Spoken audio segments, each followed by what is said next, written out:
Welcome back to the Pageants and Tangents podcast. This week we're talking about pageant packing tips. Welcome to the Pageants and Tangents podcast. I love how you guys are so polite when I do that little intro and you're like this. And it's like completely ignoring the previous 20 or 30 minutes of complete like craziness that we've just had. None of it was like this. But guys, welcome back to the Pageants and Tangents podcast. We're going to go around the room quickly to catch up with our crew and see what's been going on. And for those of you who are noticing, yes, I've changed the order. There's different people in different squares, but you can deal with it. We'll start with Haley, who has had her first day at Harvard. Why don't you catch us up? Because we missed you last week. Yes. So since the last time you saw me, I have crowned my successor. Miss Earth USA 2026 is Gia Soleil Espinoza of El Paso, Texas. And I have strep throat. And I started at Harvard yesterday, and Adrian sent me some Milanos. I have them here. So my snowstorm came with Milanos in school. And now I am back. I sent Gianna Caloris in my place last week, and I heard you guys had a lot of fun. And that's really my updates for this week. Just not a pageant title holder anymore. Has been. Has been. Has been than it never was, huh? That box of Milanos, can you? Yeah. I didn't realize it was that big. I thought it was going to be like, how big are Milanos? Oh, that's a bit better. Okay, Yeah. I think you were holding it close to the camera. I thought it was some jumbo box. No. Did I get the flavor right? Because I went back to the You transcript did. of our interview, and you said mint chocolate. All right. I love the mint chocolate ones. Thank you, Adrian. And apparently I sent the poor Amazon driver in the middle of a snowstorm. I felt really bad because you get photos when Amazon drivers drop things off, and his photo, all you can see is an Amazon package, and there's snow everywhere. So I did feel kind of bad, but I hope he or she made it back safely. He made it. But, He's okay. Good. How was your first day at Harvard? It was a lot of fun. I had 2 classes, 2 hours apiece. So it's 4 hours back to back to do that. It was good to meet all of my classmates. We're all very different. We come from very different backgrounds in journalism and media. So I think we're going to bring a lot of interesting things to the class. The way that it works, it almost functions like a newsroom. So one week we'll pitch stories that we want to do, and then the next week we'll critique each other's writing in class. So it's really important that we get along and we have a good class atmosphere, and I think we're going to have a lot of fun with that. That sounds very, very cool. Sounds very, very hands-on, which I'm a It fan. sounds like I'd be laying hands on somebody if they critiqued my stuff too much. Maybe. They better be nice. They better be nice. Everyone seems nice. I think it's going to be fine. We like critique. We like constructive criticism. Yeah. And you need to be able to deal with that, especially yes. Yeah, we all know what the opposite is, but constructive criticism is always a good thing. All right, let's go across to our Miss Georgia volunteer, who's the only one who's now a title holder. Only pageant queen in the room now because Haley is a former. Last man standing. Yeah. So Peyton, what's been going on since this week? Well, since last week. Just a lot of work, a lot of prep work. This weekend, I am in the Brightside Foundation talent show. So I'm going to do a quick little speed painting this weekend to raise some money for Brightside Foundation.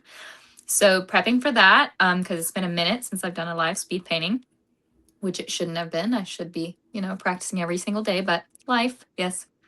Morgan. Can you tell us what you're painting? Or is it a secret? Yeah, I mean, it's the same thing that I painted at Miss Georgia Volunteer, which was Frank Sinatra. I love it's just an easy land. The crowd I likes love it. I want We'll a just Frank keep Sinatra going. painting. I'll send you one.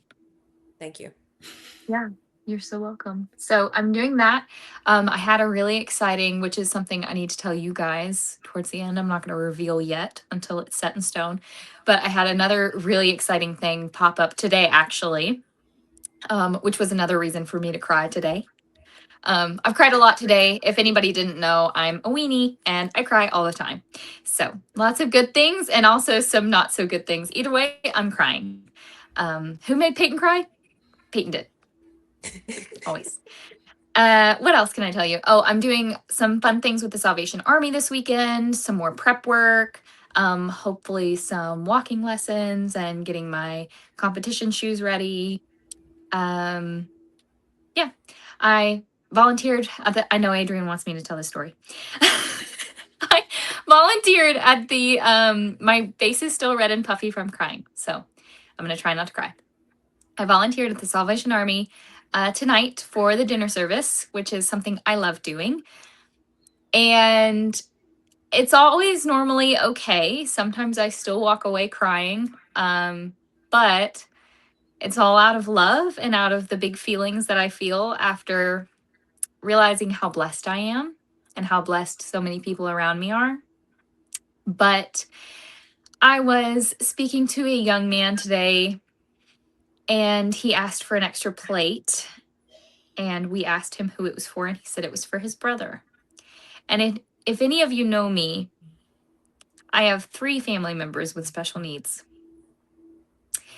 And his brother walked in, and he was so sweet, but had very visible special needs. And it rocked my world. Just not something you see all the time. Even when you volunteer all the time, it's not something you see all the time. So big feelings over here in this square. Please go volunteer anywhere you can, whether it's the Salvation Army or not. People need help. Just to provide some context, because I know you did this before, but he was homeless as well, you said, and it's Yes. currently in Georgia and a lot of the United States well below freezing. It was 10 degrees yesterday. I don't even want to know what that is in Celsius. I know that's below freezing. Anything below freezing is Yes. just wrong. It should never be that cold. But no, that's Peyton. If there's any reason to cry, I think that's a Yes. very valid one. And someone needs to be the emotional heart of our podcast. It definitely should not be me because I'm completely insane. And Haley is always composed. It can't be Haley. And Morgan just keeps cursing. Like I can't. Someone's got to be the It's- emotional heart. It's a Yeah. good reflection that you have a servant's heart. And like we talked about last week, the beauty of it is, I mean, that situation's tough. But the fact that you weren't there for a photo op and to just show off and get in your car and drive off and not even give 2 thoughts about it, like to me, what you're dealing with right now, even though it's really crappy, is the essence of, to me, a true queen, a true beauty queen. Like this is what it's about. And it sucks and it made you a sad boy and you're still a little bit of a sad boy, but it just reflects your heart. So just know you're good peoples Thanks, and you Mo. love peoples, and that's a beautiful thing. 100%. Yeah. So Now that was go, my go doodle something and stop being sad. okay. Go to Morgan. Cut the cameras. The She's not cameras. sad. She's just emotional. But She's can I just, emotional. Morgan, I need to ask you a question because you probably, in terms of if I ever have a religious discussion, I'd probably go to you. You know how people say everything happens for a reason, Yes. and then you see things like that or terrible things happen, and you're like, I can't see a reason. What are your thoughts on that? Because I think it's like everything happens for a reason if you make a reason out of it. I don't think everything, though. I mean, what are your thoughts on it? I've always grown up with it being explained to me in the sense of, yes, everything happens for a reason, and God has a bigger plan or purpose, whatever God it is that you may believe in. Pretty much all religions do say that there is a plan or a purpose in place for it. But also speaking specifically into like the Christian religion, there's Mm. also the rebuttal of, but God gives free will. And not some of the bad things that happen aren't something that necessarily your God would want to happen to you, but also humans have free will. Where'd she go? I don't know. It's Peyton. You know what Peyton's She's like, at the I'm leaving. So it's always been an interesting balance to me because I've definitely sat here and kind of questioned it myself, that's one thing I will say I have no issue with is some people be like, don't question God. Dude, when I pray half the time, I'm like, listen, like, bro, I'm confused. Like, can you shed some light on this? Because I don't really understand. And in situations like that, those things don't make sense to me. And it sucks. And I feel like it's so much more common than it ever should be, but also like, does the responsibility fall on God or does it fall on fellow mans for us, like your fellow men, for us failing these people and failing to get them into the places that they need to be and failing to provide help? Like the amount of people who are out on the streets dealing with mental health issues or just falling on hard times, it's not always because someone was an addict that they end up on the streets. Like Peyton saw firsthand an example of it. So yeah, it's an interesting, confusing blend to me because I'm like, that makes no sense. It makes no sense. Yes, God gives free will, but also why do bad things happen to good people? But then why do good things happen to bad people? Yeah. Like, how come some of the worst people in the world are sitting here with, $8 billion in mega yachts, and some of the most genuine and pure hearts in the world don't have 2 pennies to rub together? Mm-hmm. It's weird. I really hope there is some sort of accounting for all this at the end, whatever There afterlife so you guys is. believe in. Because if there's not, I am going to be peeved. Let's put it that way. We say it in pageantry all the time. It's like, oh, it just wasn't your time. It just wasn't your turn. And I get that. And that's a better way of looking at it than, oh my God, my life is over. I didn't win the pageant. But at the same time, you're never guaranteed in pageantry that not everyone's going to have their time or their turn. And this is where I have a bit of an issue with it. When people say there's a plan, it's like, yes, but how do you know what's the plan? And what are you supposed to do about it? Because it's never like I just sit here and things will happen. You have agency, as you said, Morgan, free will. It's like, hey, Haley, like a year ago, I think, case in point, Haley's plan a year ago, like let's just even talk when you won Pretty Down to Earth to how it's changed now. I mean, can you give the people watching at home, Haley, an idea of how much your plans have changed even in the last 12 months? When I was 19, I was pre-accepted to medical school at LeCom, and all I had to do was maintain a certain GPA, and I would go right into medical school, didn't have to take the MCAT. And then I graduated with my bachelor's degree in biology in May. A couple weeks later, I competed on Pretty Down to Earth. A month and a half later, I won Miss Earth USA. And 2 weeks after that, I was supposed to start medical school, and I had to call them and tell them that I wasn't coming. And then I competed at Miss Earth in the fall, and I came home from that and I applied for an MBA program. I looked at maybe going to law school. I did get into the MBA, decided not to do it. And now I'm going to Harvard to be a journalist. So med school, Miss Earth USA, and now journalism, because I'm a professional yapper now, as it turns out. And that's what I learned about myself from that whole experience. It was worth it. But yeah, Haley today and Haley a year ago, 2 very different people. Yeah. Well, we're glad to have all 3 of you here, regardless of how you ended up here, all very different paths. Morgan, before I ask you that very deep theological question, and thank you for the answer, by the way, what have you been getting up to this week? So we have to move again. We're still staying in Charleston, but we're moving to another house. This will make our 3rd move in a year. So at this point, we're experts. I guess hire Morgan and Morgan Moving Company for your moving needs, because my husband and I at this point are just playing Jenga in the back of our SUV with all of our boxes.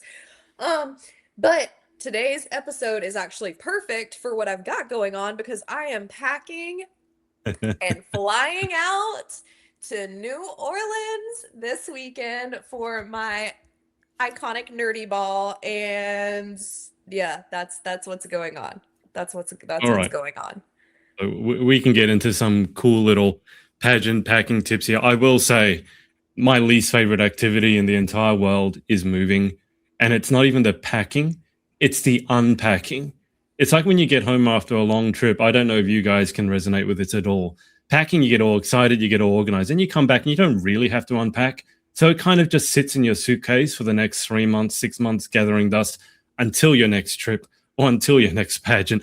And all those things that you thought, oh, I can't find my hair curler, it's still in your suitcase. Yep. So the boxes, and taking stuff out of boxes is not, I think it's the worst thing in the world. If there was a hell, that would be my personal hell. No, but see, okay, so I agree. My suitcase is still packed from when we tried to go to Miss USA and our flight got completely screwed and we couldn't go. So I still have my Miss USA outfits in a suitcase. That's not promising. But B, I will say, since Josh and I have been together, we've been together 12 years, and this will be our 10th move in 12 years together. We're a smooth system, but I really like decorating a new place. Like, do you not get excited when you get to like Yeah. clean Yeah. slate, everything's like you get to dust it all and like put it perfectly in its place. Like it itches my brain so good when everything's got its spot. Yeah, I do like that. But when you lived in a place for a while and then you start gathering all the trash, because that's how life is, you just start gathering stuff. Everyone's a hoarder. And then there's places that you can't clean because you now have so much crap in your house, and you go to dust and this and that. The house starts breaking, the faucets start leaking, and then you have to move again. It's like, yeah, I'm a very minimalist person. Give me my computer, an internet connection, and my mic. I can probably, that was my whole goal with life, was just to be able to work wherever I needed to work as long as I had an internet connection. But it does sound exciting, decorating. You can do it. There's companies, I don't know about worldwide, but in the US, you can literally bounce around to these people's houses. People will hire you to legitimately house sit for them. And they've got some of the sickest spots. Like you'll be in Hawaii, you'll be in a place in Manhattan, you just house sitting. So like what I'm telling you ultimately is pack your laptop and your mic and get on a plane. Okay. Maybe not right now with what's going on in our country.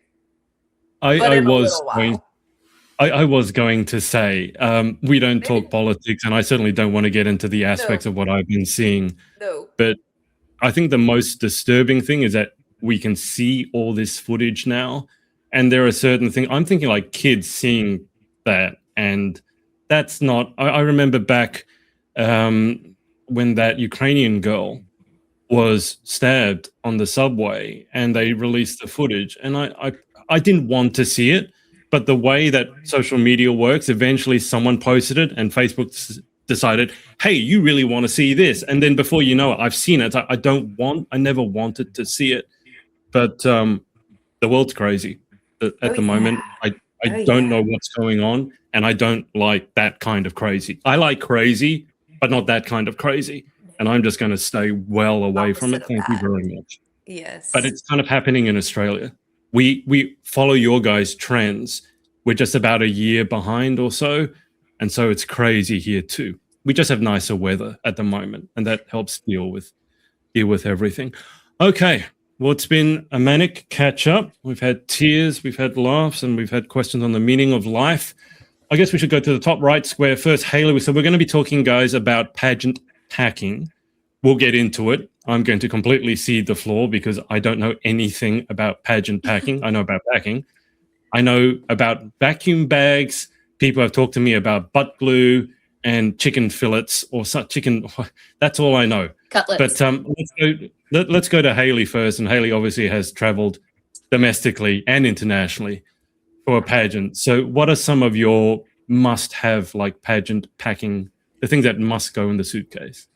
So the biggest thing I would say is you have to have a carry-on that's going on the plane with you, and you're going to put everything you need for competition in there. So your swimsuit, your heels, the earrings that you're competing in, your gown, because if anything is lost, you will at least have those things and you'll be okay to compete.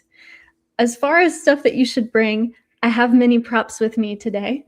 So first of all, we have my med kit that I took with me to Miss Earth. So she is a plastic box. She has tissues. She has tape for your toes, every kind of Band-Aid, anything for allergies. There's nasal spray in there. We've got burn stuff. Cute story. When I was at Miss Earth, the outlets fit like the same as they do in the US. So all my stuff plugged in, but the voltage is much higher in the Philippines. And my curling iron reached like 400 or 500 degrees. And now I have a scar on my thumb from the burn that I got from that. So if you're traveling internationally for a pageant, just because your stuff will plug in does not mean that you don't need a converter. So just check on that before you go anywhere, because everyone was like, your stuff is going to plug in, it's fine. It's not fine. So check that. So that's a big one anytime you're traveling for pageant. Can I just jump in there because I've had to do this a lot because so there are two main voltages. Forget the physical shape of the plug. So if the plug doesn't fit in physically, then all you need is an adapter. But voltages are different, and that's when you need a transformer. And transformers are completely very bulky, very expensive. And if you don't use that, as Haley found, your electronics will fry. There are some exceptions, though. So your phone chargers, your laptop chargers, if you have a look at them, and they will say on the back like 110 or 120 volts, which is you guys, you Americans. Over here in Australia and the UK and probably the Philippines, we are 220 or 240 volts. And you can't just plug in one from the other. But if you have a USB adapter or laptop, you're generally fine. But your curling irons, your hair dryers, don't do that. They will just blow up. Does your curling iron even still work anymore? It does. Surprisingly, nothing is fried. It was just very dangerous to use. And then when I came home from the Philippines, I cut 4 or 5 inches off of my hair and dyed it back brown because it was breaking off in chunks. It was so toasted from a few weeks there. So just being aware of that. In addition to that, steamers were a massive issue.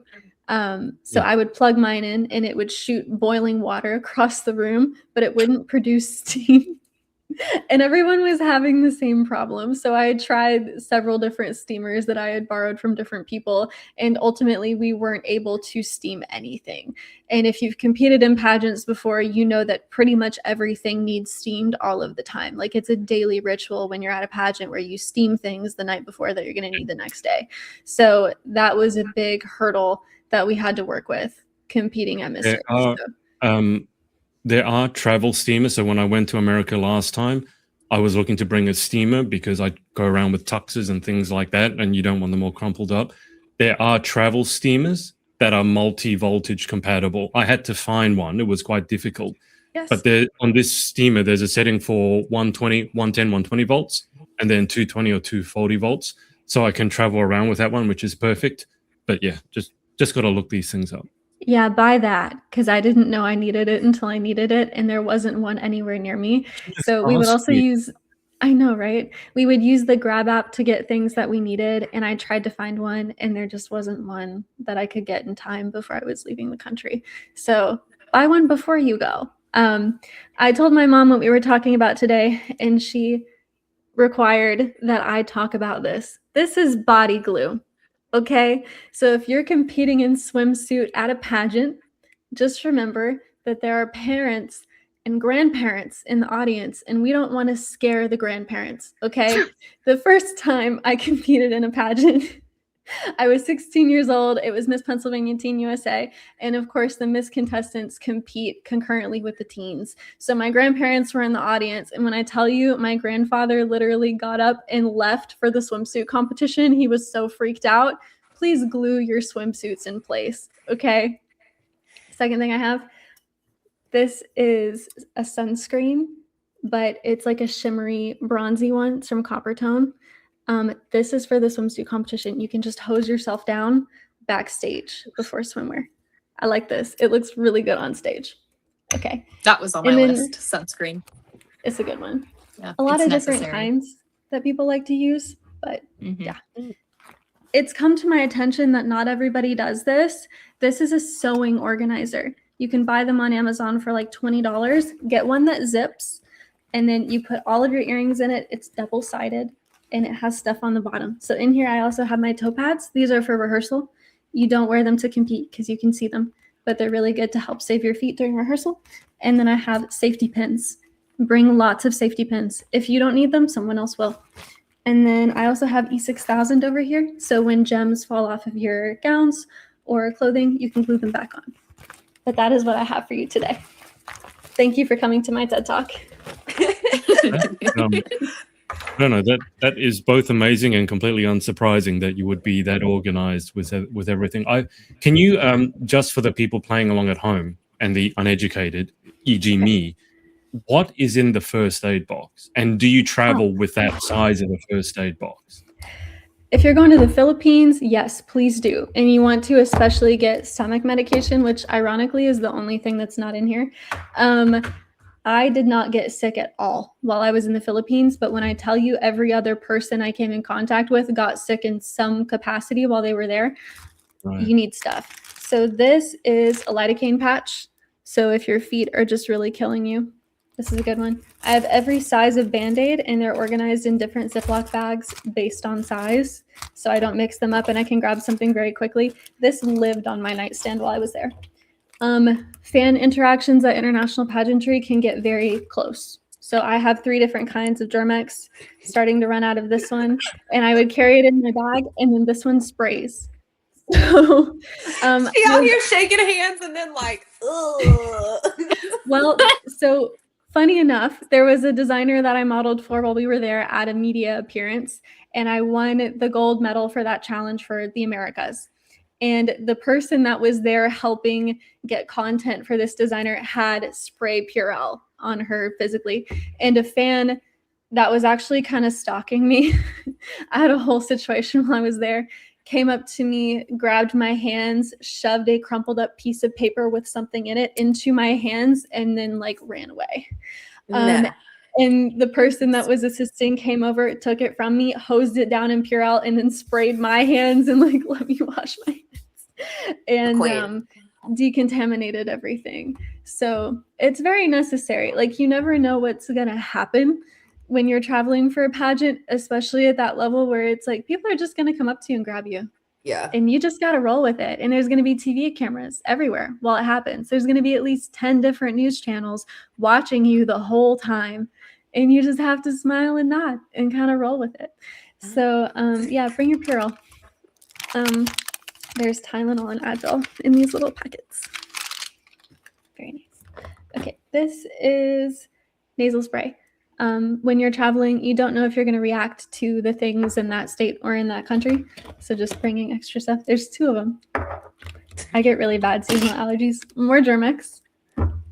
This is After Bite for mosquito bites. That stuff is banging. It is. It's even if you aren't packing for a pageant, if you're allergic to mosquito bites and you whelped up like I do, I'll get welts this big from a bite.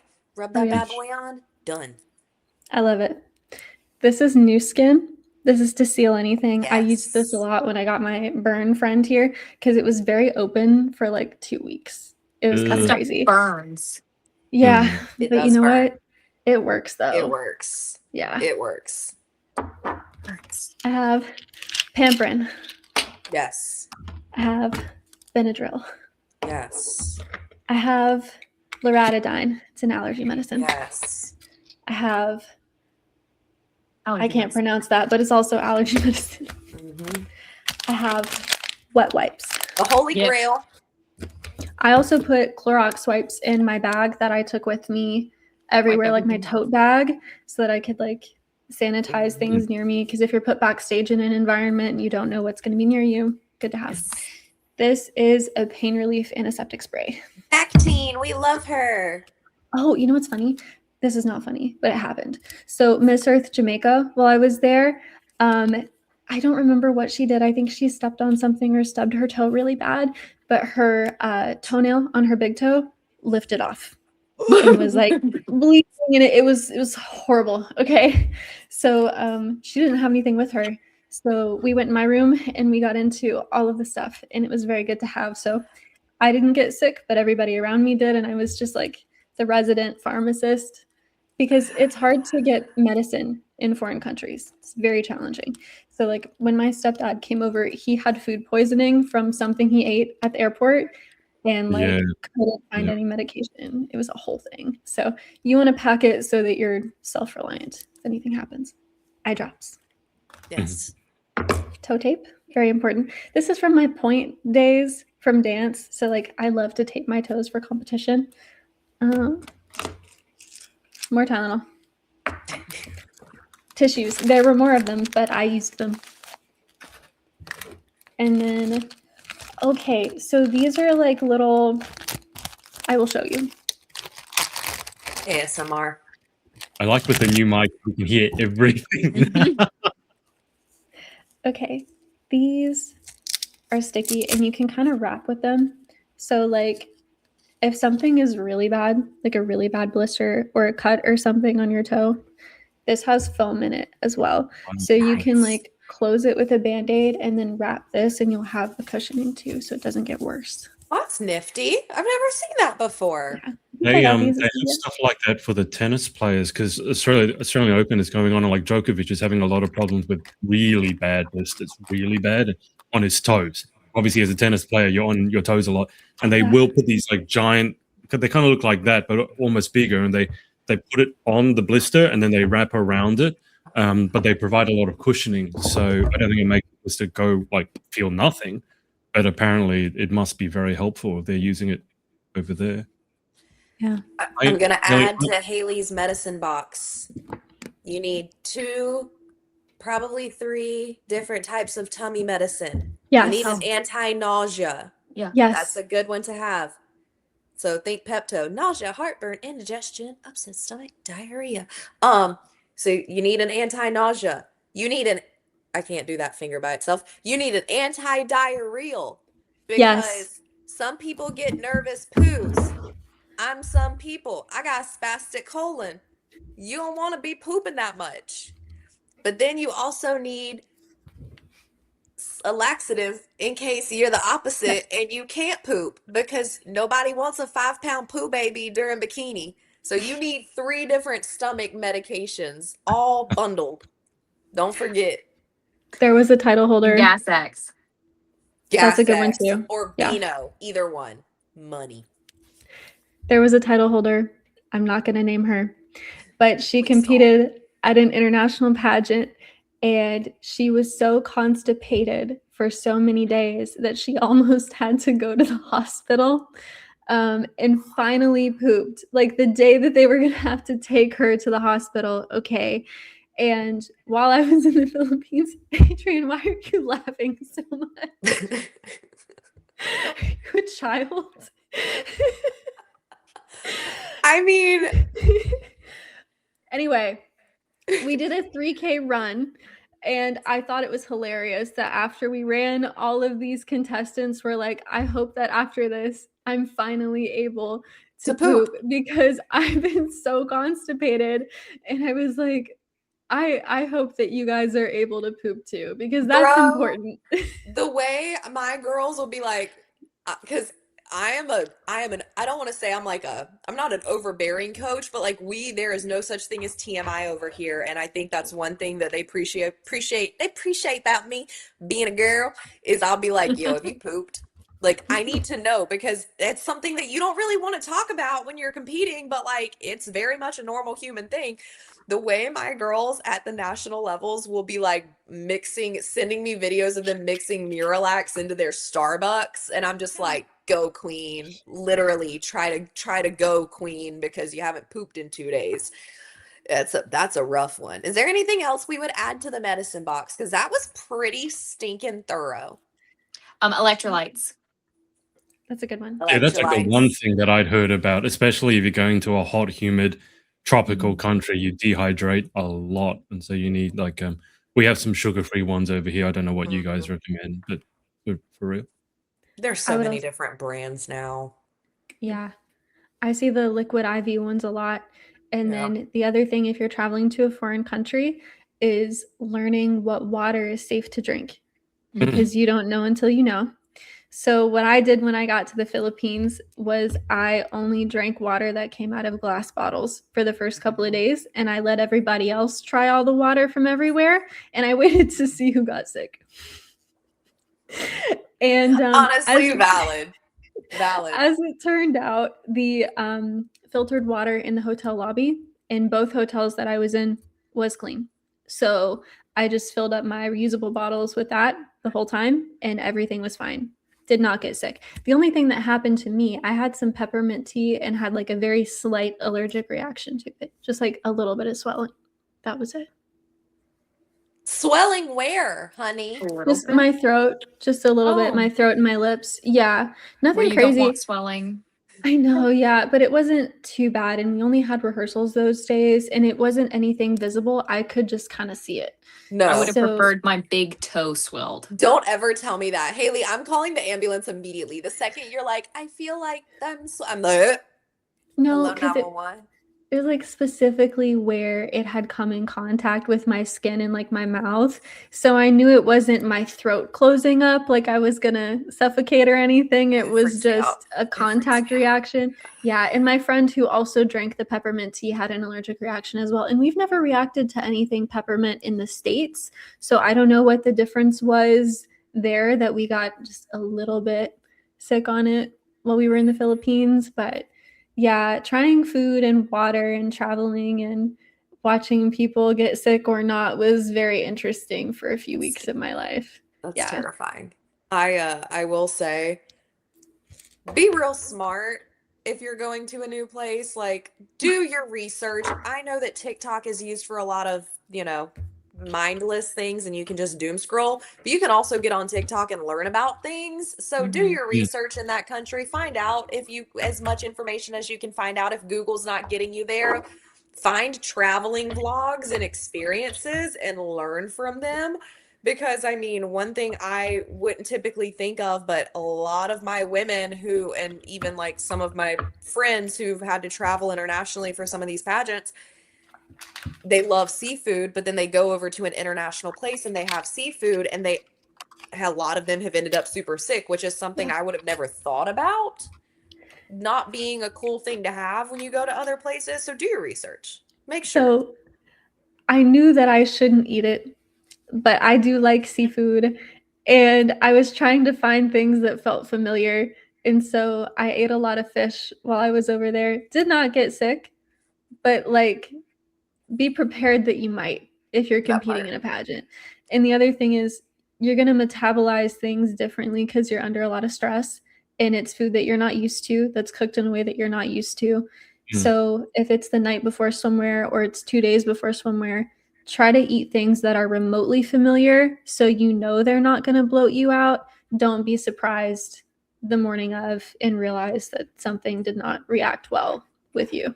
Yeah, you don't want to be caught with pants I down. have another one. Tell Okay. me. So a lot of people reacted to the water. So like they would get out of the shower and be covered in like allergic welts all over their bodies. And we never knew what it was, but it was like a mild skin allergy to whatever was used to treat the water or something. But a bunch of girls had that problem. So add body wipes / deodorant wipes so that if you have, Or just take the Benadryl before you get in the shower if you figure out what it is. take the Benadryl, or if you yeah. have to do what we do in the South called drag a rag, then that's what you got to do to stay clean, son. Maybe. That happens. It happens. Also, antiperspirant spray. If you're Please. competing somewhere really hot, even if it's Florida in the middle of summer, okay, hose yourself down, like head to toe. Everything's sweaty. Everything's sweaty, especially like people don't talk about this, but your feet sweat, and then you're in a 6-inch platform heel, and then your toes are going completely through it because Sliding. you're swollen and you're slippery. Like it just doesn't work. And that's not even just in hot environments. Like, we get the nervous sweats, girls. We do. We just get the nervous sweats. And if you're on stage in a bikini in front of a couple hundred, if not 1,000 people, you might have some sweats going on in places that aren't normal. So Yeah. I'd be surprised if you didn't. Yeah.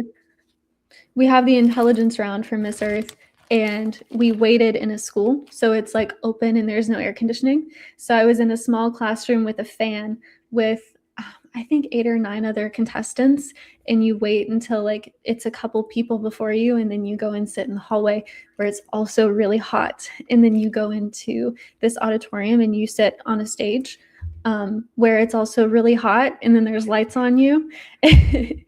And I was wearing a suit, and I was so hot, and so sweaty. And I had my hair down and it was just like falling because I had curled it and I was trying to like keep it teased and I was spraying like dry shampoo, trying to keep everything together. And then I got done with the intelligence round and we finished that whole experience. And then they took us on a school tour. And then we got to the end of it and we're in this courtyard and all of these kids are coming up to us wanting pictures and autographs and everything. So we do the thing. Then there's like hot people on you in a hot environment outside under the sun, 90 degrees, high humidity. Y'all, I was like sopping wet. You're just damp. Everything is damp at that point. Everything is moist. And I know we don't love that word, but it is. Yeah. So then Joy Barcoma, Miss Earth Philippines, comes up to me and she grabs my hands. She's like, "Hi, how are you doing?" And I was like, "I'm good. How are you?"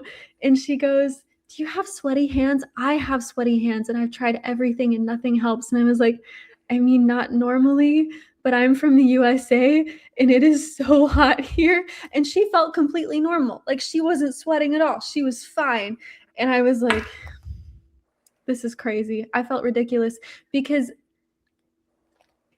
it feels like our climate is normal because we live here. You know what I mean? But there were more people who were adapted to that environment than people who weren't. So the super sweaty people were in the minority and I was so embarrassed. That AC privilege gets real in the US, dude. It does. Yeah. Now, I don't know though. Y'all will have to run a trial test because I don't do spray tans. They now also sell like whole body like deodorant, like lotion, basically. It's like a brand. Is it Lumi or something?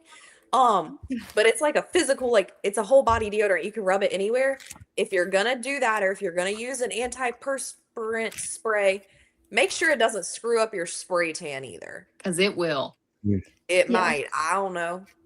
Wow. The Dove antiperspirant spray did not do anything to my tan. Okay. But one thing I did try was a gradual tan lotion. I like the one from Loving Tan. And I would put that on the night before. So I'd like shower and tan. And then if the next morning I wanted to rinse that off and do more gradual tan on top of it so I didn't like get patchy or anything because I was there for 3 weeks, then I would spray the antiperspirant spray over the gradual tan. And that helped. And it was fine. So like test things before you go somewhere, like do it at home for a couple of weeks and see if it works. But there's a way. And if you're backstage and you see a girl spraying some Dove deodorant on the back of her knees, mind your business. Exactly. We're real nervous. We're just not my business. we're just all sweaty boys. Sweaty boys. I've been around pageants for 10 years and it's amazing. I understand maybe 5% of what you guys are going through. What I will say is we've talked about coaches and, what makes a good coach. Sometimes some coaches like to rely too much on their previous experience. It's like, oh, I won this, weird title that no one's heard about 30 years ago, and that's why you should trust me as your coach. However, I will say there's a big difference when someone has a lived experience. So if someone has been, for example, to the Philippines from America in the middle of a Filipino, what would be summer. I mean, it's warm there all the time. And they do have a lot of like specific advice that I think a lot of people could learn from. So a lot of these things, I don't think most people from America would have ever thought of, or vice versa, us going over there. Because I will say, when I was in Texas last time, it was over 100 degrees every day, but it was a very dry heat. Yes. And so it didn't, like, you sweat, but it evaporates before it becomes an issue.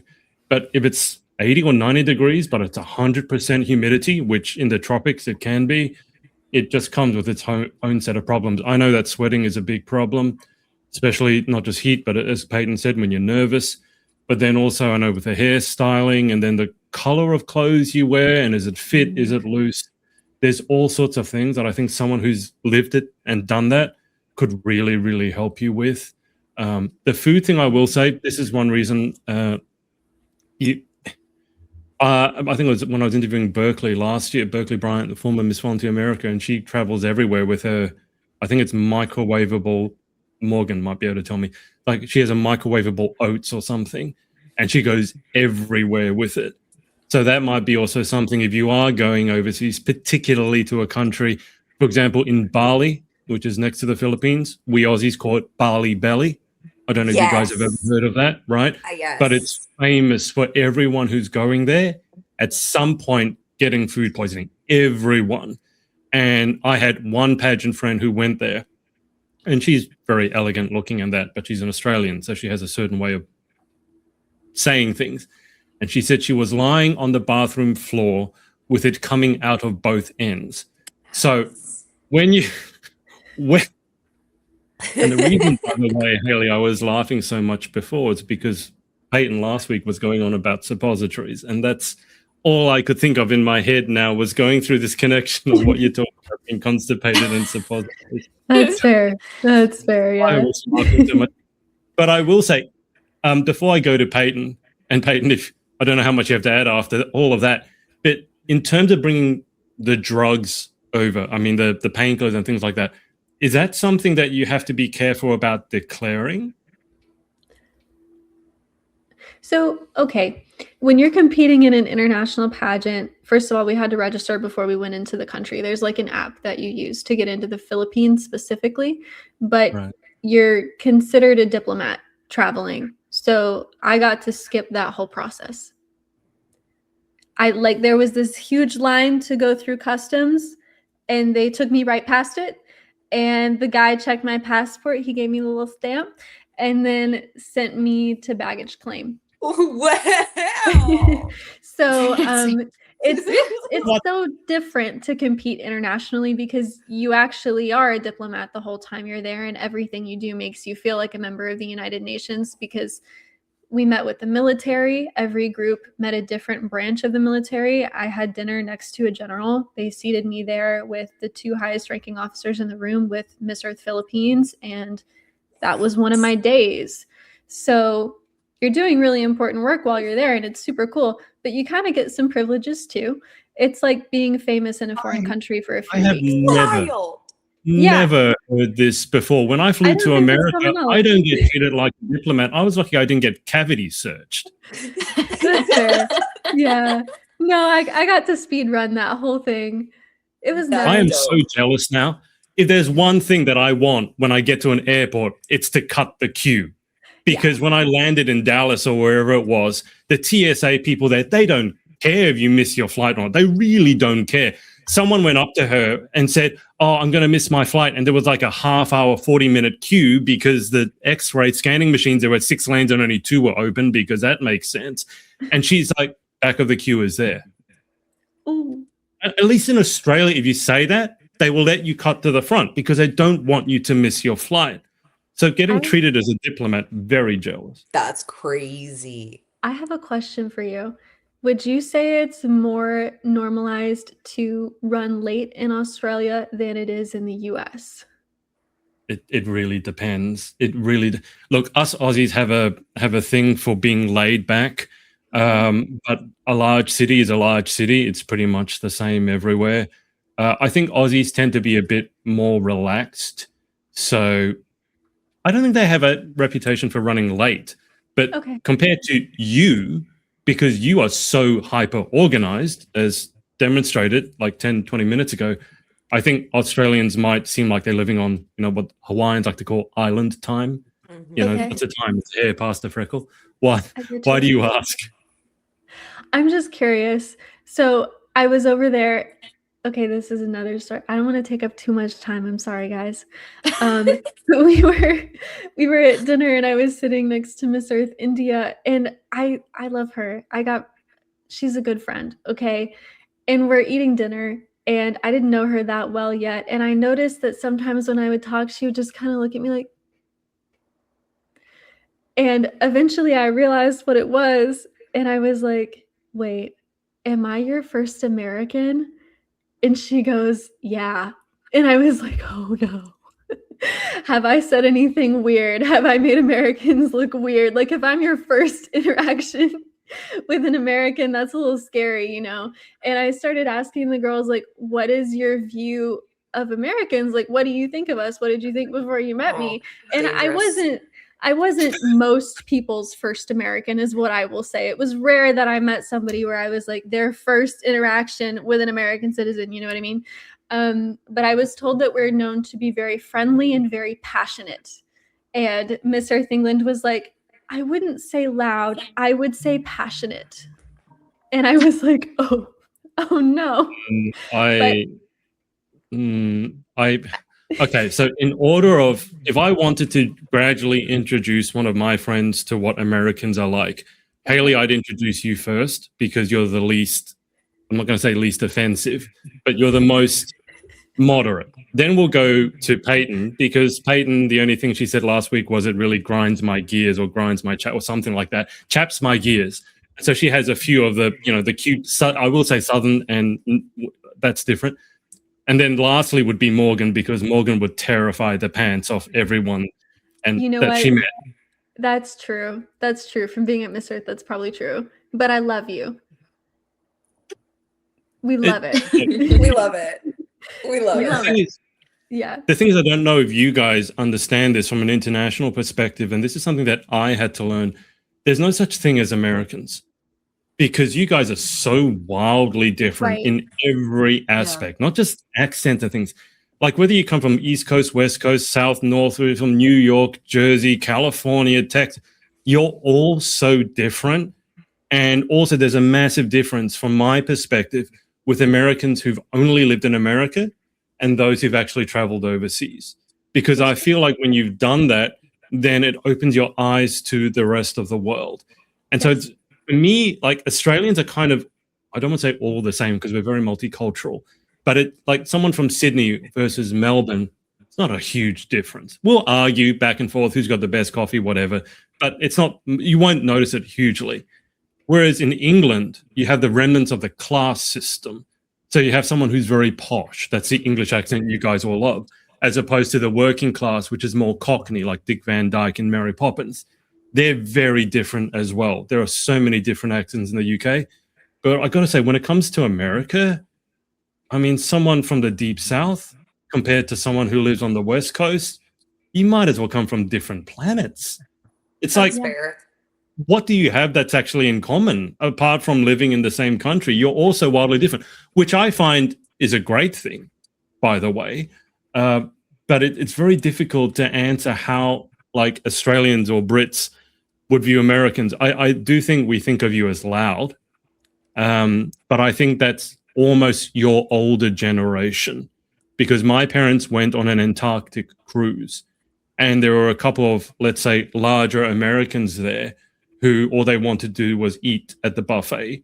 They were sort of upset that it didn't have their kind of favorite food, and they just spent all their time complaining. And I think that's sometimes a negative stereotype people have about Americans, but I don't think that's true anymore. Yeah, So. I can see that. I had asked if they thought we were loud because I noticed that every time I would ask someone a question, they were so quiet that I was having to ask them to repeat themselves. And I don't know what was going on over that couple of days where everyone was so quiet. I think maybe we were just tired, but it was definitely interesting to see all of the cultural differences between all of us while I was there, because like all of my roommates were from Latin America. So we had a lot of language things happening as well, which was really fun. Funny enough, go ahead. If no one is loud or passionate compared to the Latin Americans. Okay. Well, so my roommate at Joy Nostalge was Jamaica. So she and I shared a room together and we got along super great. I love her. She's hilarious. And then in our hotel room, but not in like our specific room because we were sharing a suite, we also had El Salvador, Chile, and Venezuela, and they were hilarious and I love them so much. Yo, y'all must have been raging in there. That sounds like a party. It was a party every night. We had a dance party every single night. Yes. It was the Oh my best. They be showing me how to do them things on my hips. Literally, it was so fun. So El Salvador is from El Salvador, but she currently lives in California, and Jamaica is currently going to school in Florida. And so I spoke English and they spoke English. Venezuela only spoke Spanish and Chile was learning a little bit of English. So like we had El Salvador translating in real time every single sentence that we were saying in English, and then vice versa, so that we could all understand each other. And it was really entertaining. But yeah, there was a lot of dance parties. I love it. It was the best. I loved it. Freaking iconic. That's I'd go back. that's the international pageant experience for you. Oh, I'm yeah. glad to see that you enjoyed yourself. Unfortunately, this is all the stuff that we just spoke about this last week. It's like you rarely get to see the actual what's going on, and all we see is the on stage. But there's so much that goes on behind the scenes. Yeah. But that's a lot. So, guys, if you have any questions about that, then you can hit us up in the comments. Miss Peyton has been sitting there very patiently Sorry. and very quietly absorbing the amount of information that. Can you tell Haley wasn't on last week because she needed Oh my to God. she flowed Has with missed the us. yapping. She's making up for lost. Apologies. It's okay, Haley. We love that about you. This is why she calls herself a professional yapper. Peyton, you got anything to add, or do you just want to say I ditto what do. she said? No, she Good. marked off a good many things off of my list. However, Good. Haley is not the gremlin.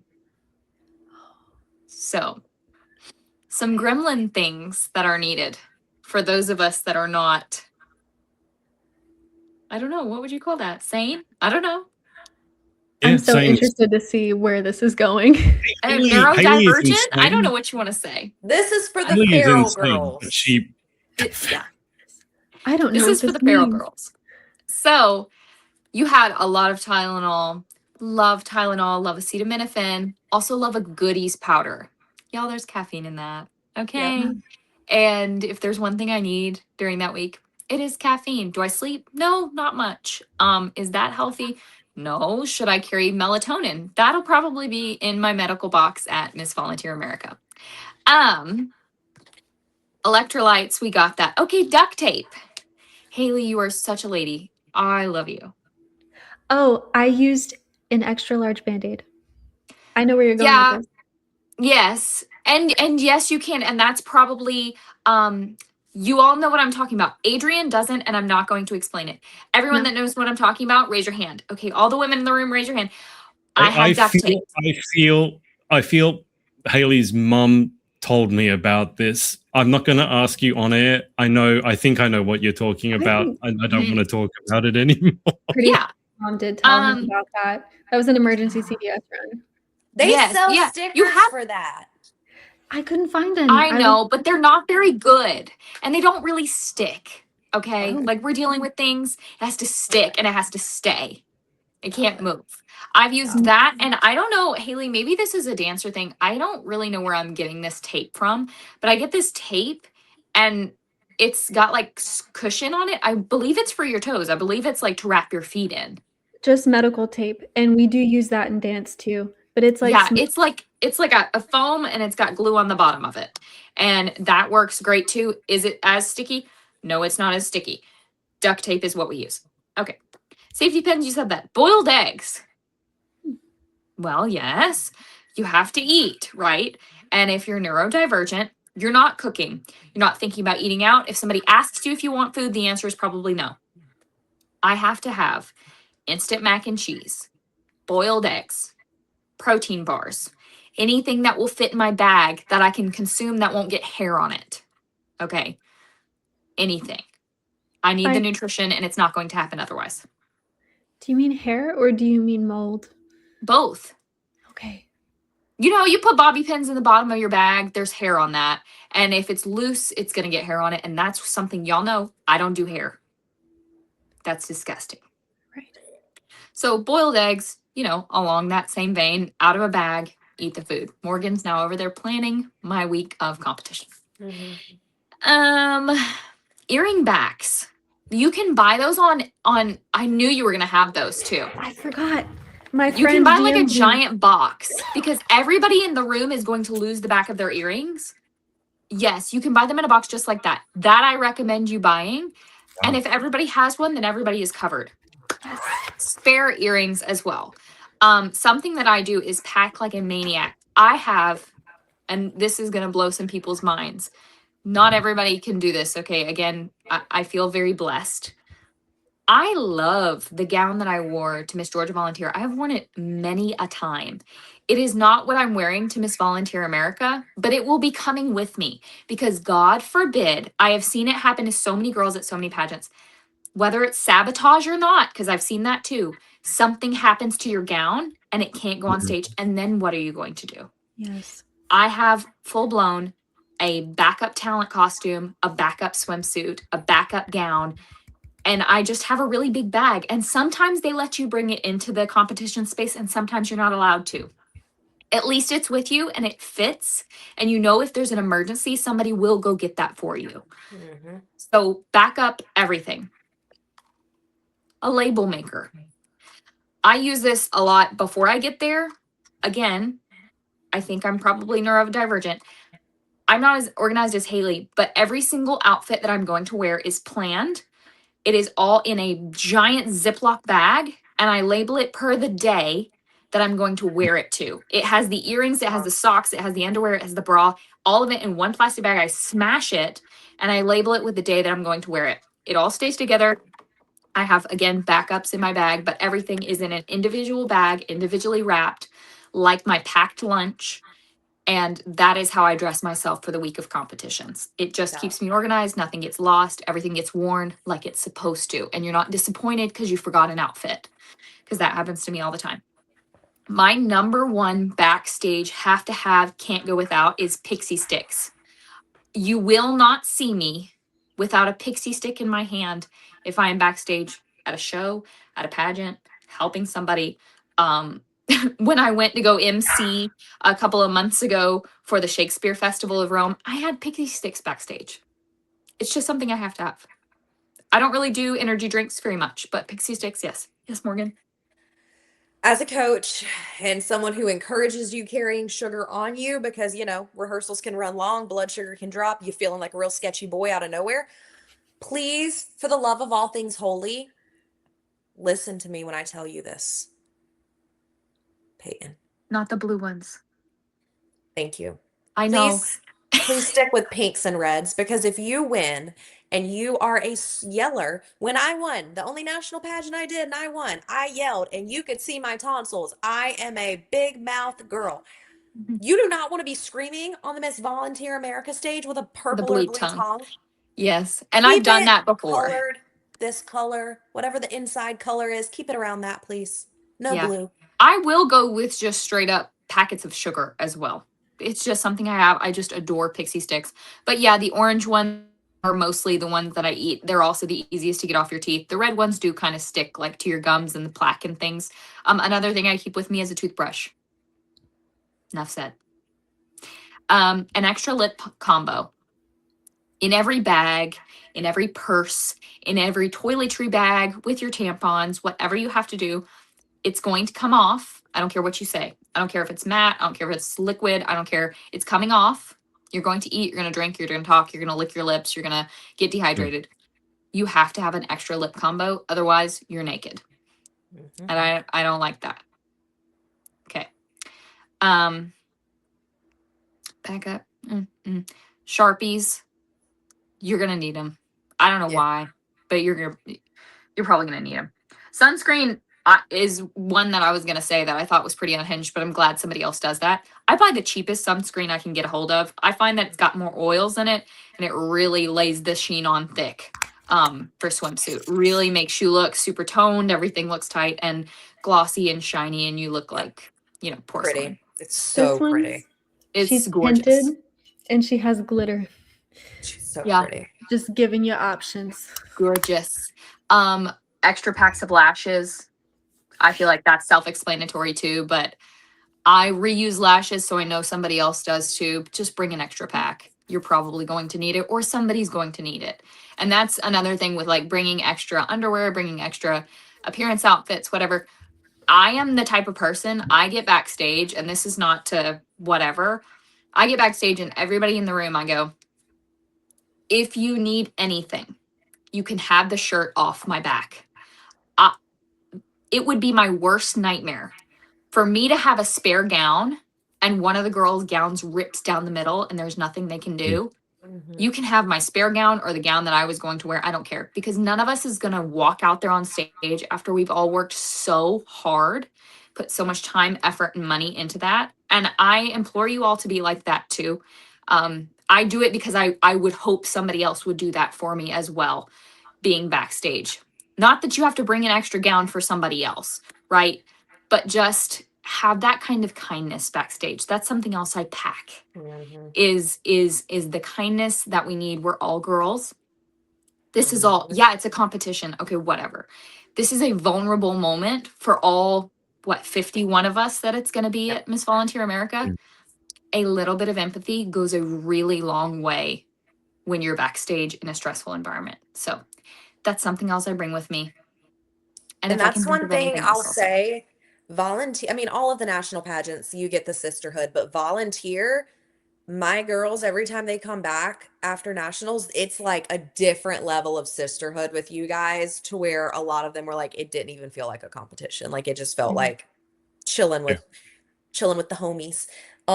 So yeah, be the nice one backstage, please. Well, and there's also a way for you to be the nice one backstage and not give up your peace, right? Yeah, like you still have to keep that with you. It still is a competition and you want to do your best. So don't sacrifice what you have built for yourself in that moment for somebody else, but give them all of the grace, all of the empathy, and all of the energy you can in that moment.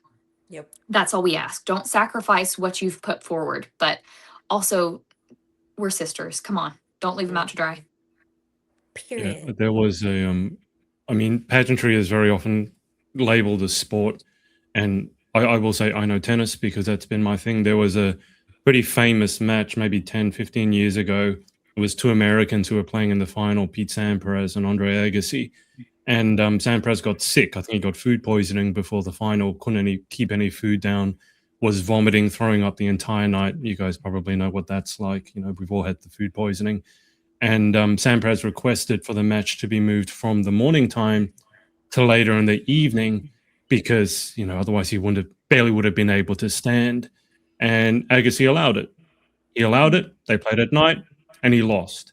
And the thing that always struck me was that Agassi has been asked, you know, oh, do you regret doing that? You know, do you wish you would have played in the morning? He said, no, like if I wasn't able to beat him at his best, then I didn't deserve the win.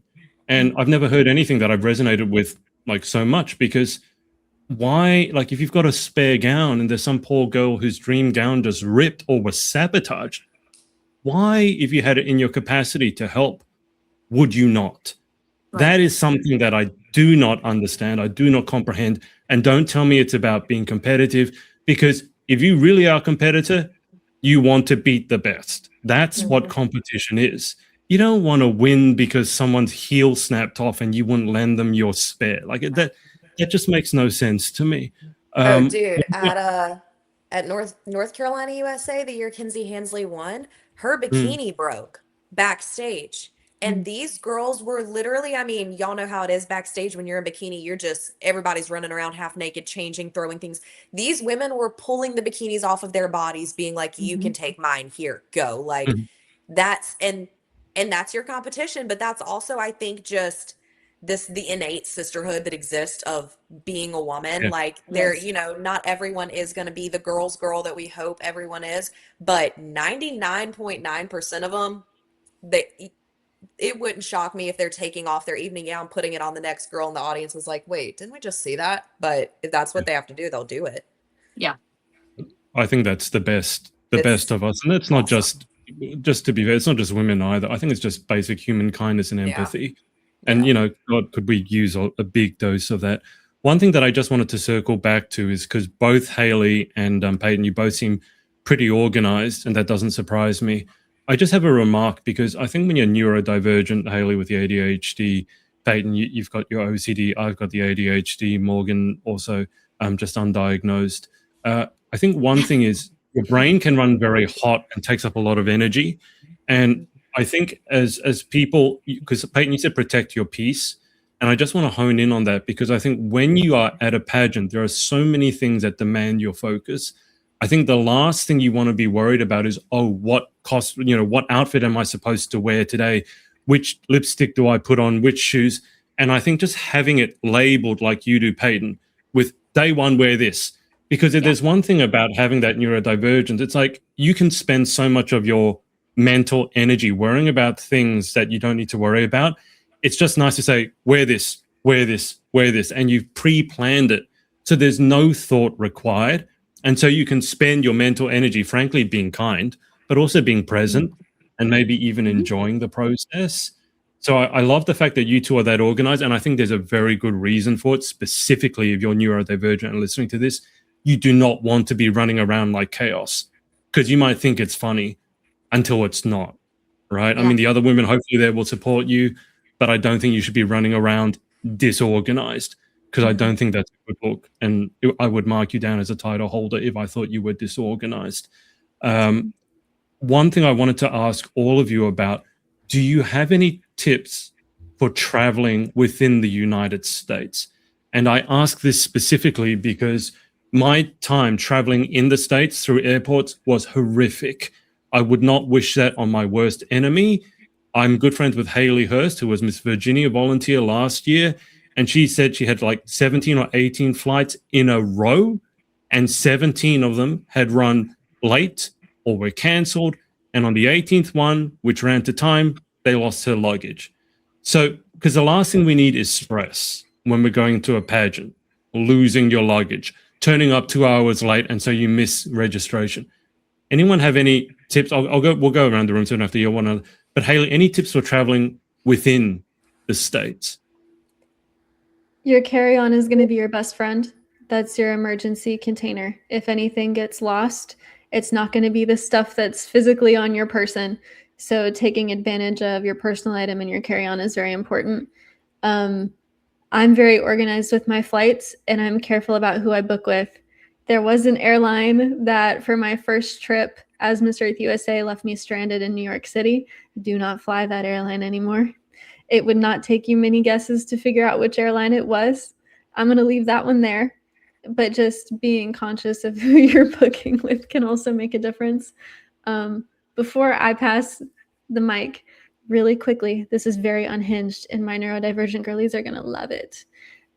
When you get that pageant itinerary with all of the events that you're going to be going to and all the mixers and things, make yourself a Google document. You're going to title it social media, and then you're going to put the date, and then you're going to put the event in the order that it's going to occur. And you're going to pre-write those captions and pre-choose the music that's going to go on those posts. It cuts your time in half.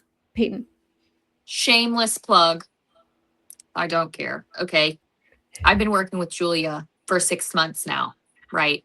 4 Points Media and Marketing. She is going to be, if anybody from Miss Volunteer America is listening, please. She is going to be at Miss Volunteer America, and that is one of the services she is offering to all of the title holders, not just me. Pre-planning and pre-doing all of the posts, helping you brainstorm that ahead of time before you get there. So it's not even, 2 weeks or 3 weeks. It's just whenever we get the itinerary, whenever we get, we even kind of have an idea of what's going to go on now, right? So you can kind of start with that. If you want to do it by yourself, do it by yourself.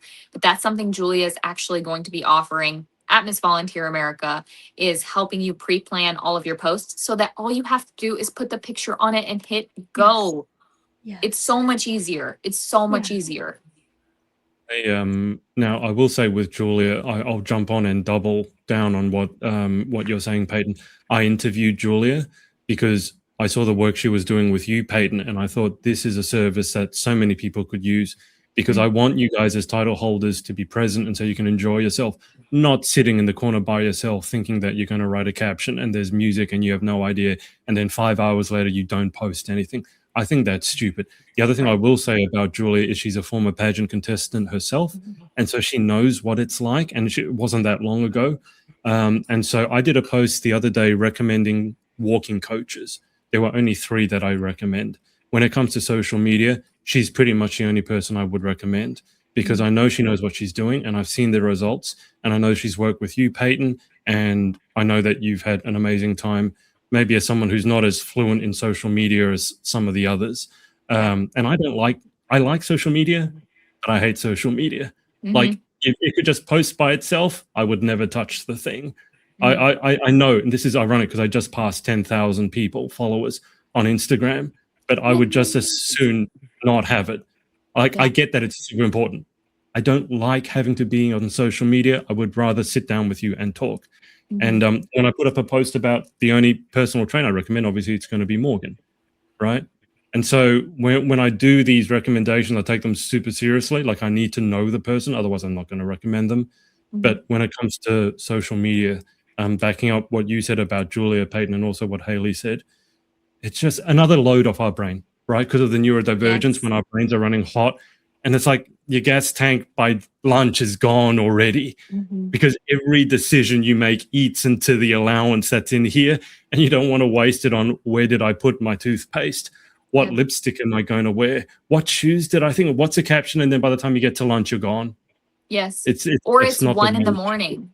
A lot of the times you rehearse until very, very late, and you are Yeah. mentally and physically exhausted, and you know you have to get up at 5 a.m. to get ready for prelims or what have you. Even earlier, I've gotten up at 3 a.m. for hair and makeup and sat there trying not to fall asleep.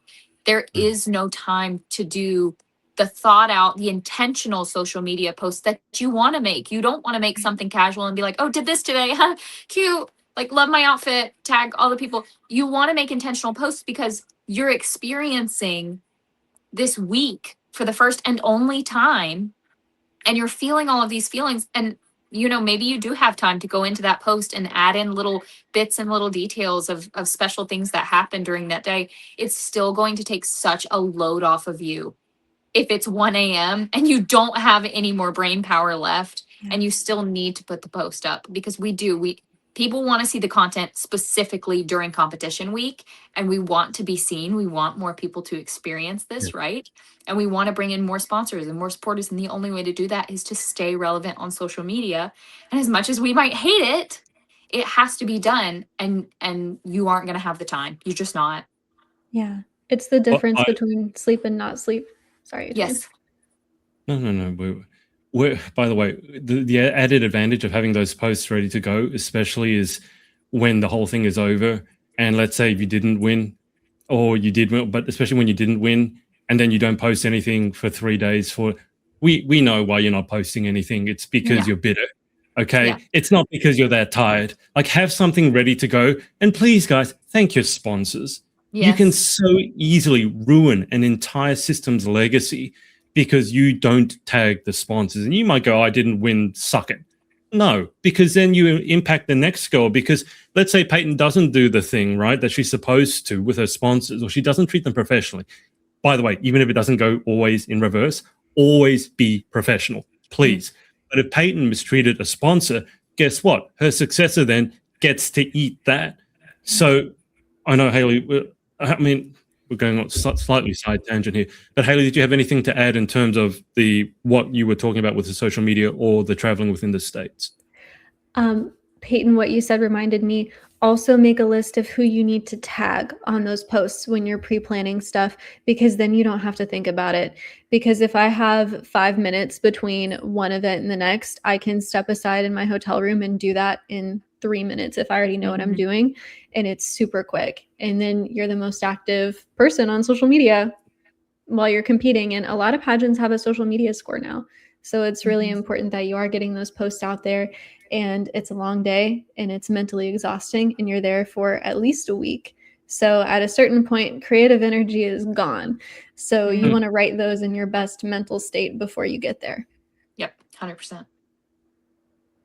All right, Peyton, any tips for traveling within the States? Ooh. Well, I'm a Georgia girl. We all know one thing about Georgia. Hartsfield-Jackson. What is it? Still the biggest, I should know this, the biggest Still airport is. in the world? Is it still in the world? Wow. Busiest too. Busiest and largest. Okay. If I have learned anything from Hartsfield-Jackson, which is really the only airport I've ever flown out of, I mean, other than flying back home, be aware of your surroundings. Safety first, girls. Okay. I have bright luggage, and if I don't have bright luggage, I have a bright luggage tag. It all looks the exact same. You're going to end up grabbing somebody else's luggage and be like, whoopsie, and put it right back, and vice versa. Somebody else is going to touch yours. Okay.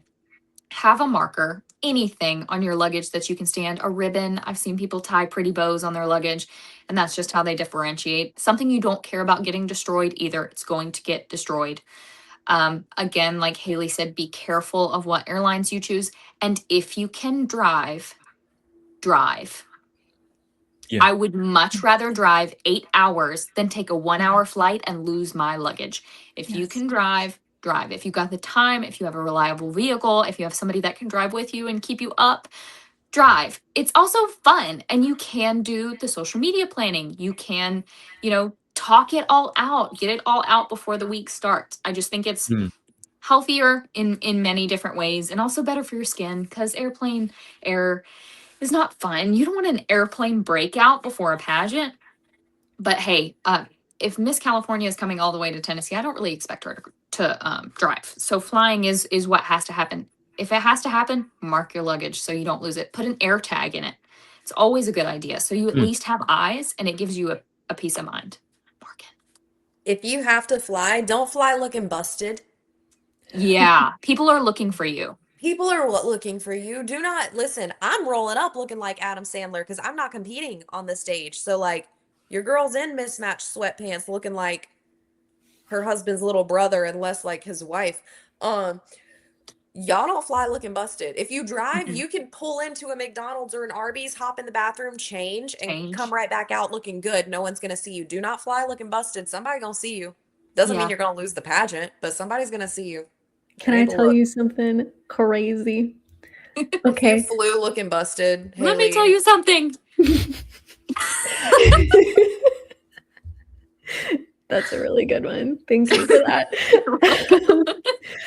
Okay, so I flew from Cleveland. I flew from Cleveland to LA, which was 4 hours. And then I was in LA for 12 hours. And then I flew 15 hours to the Philippines.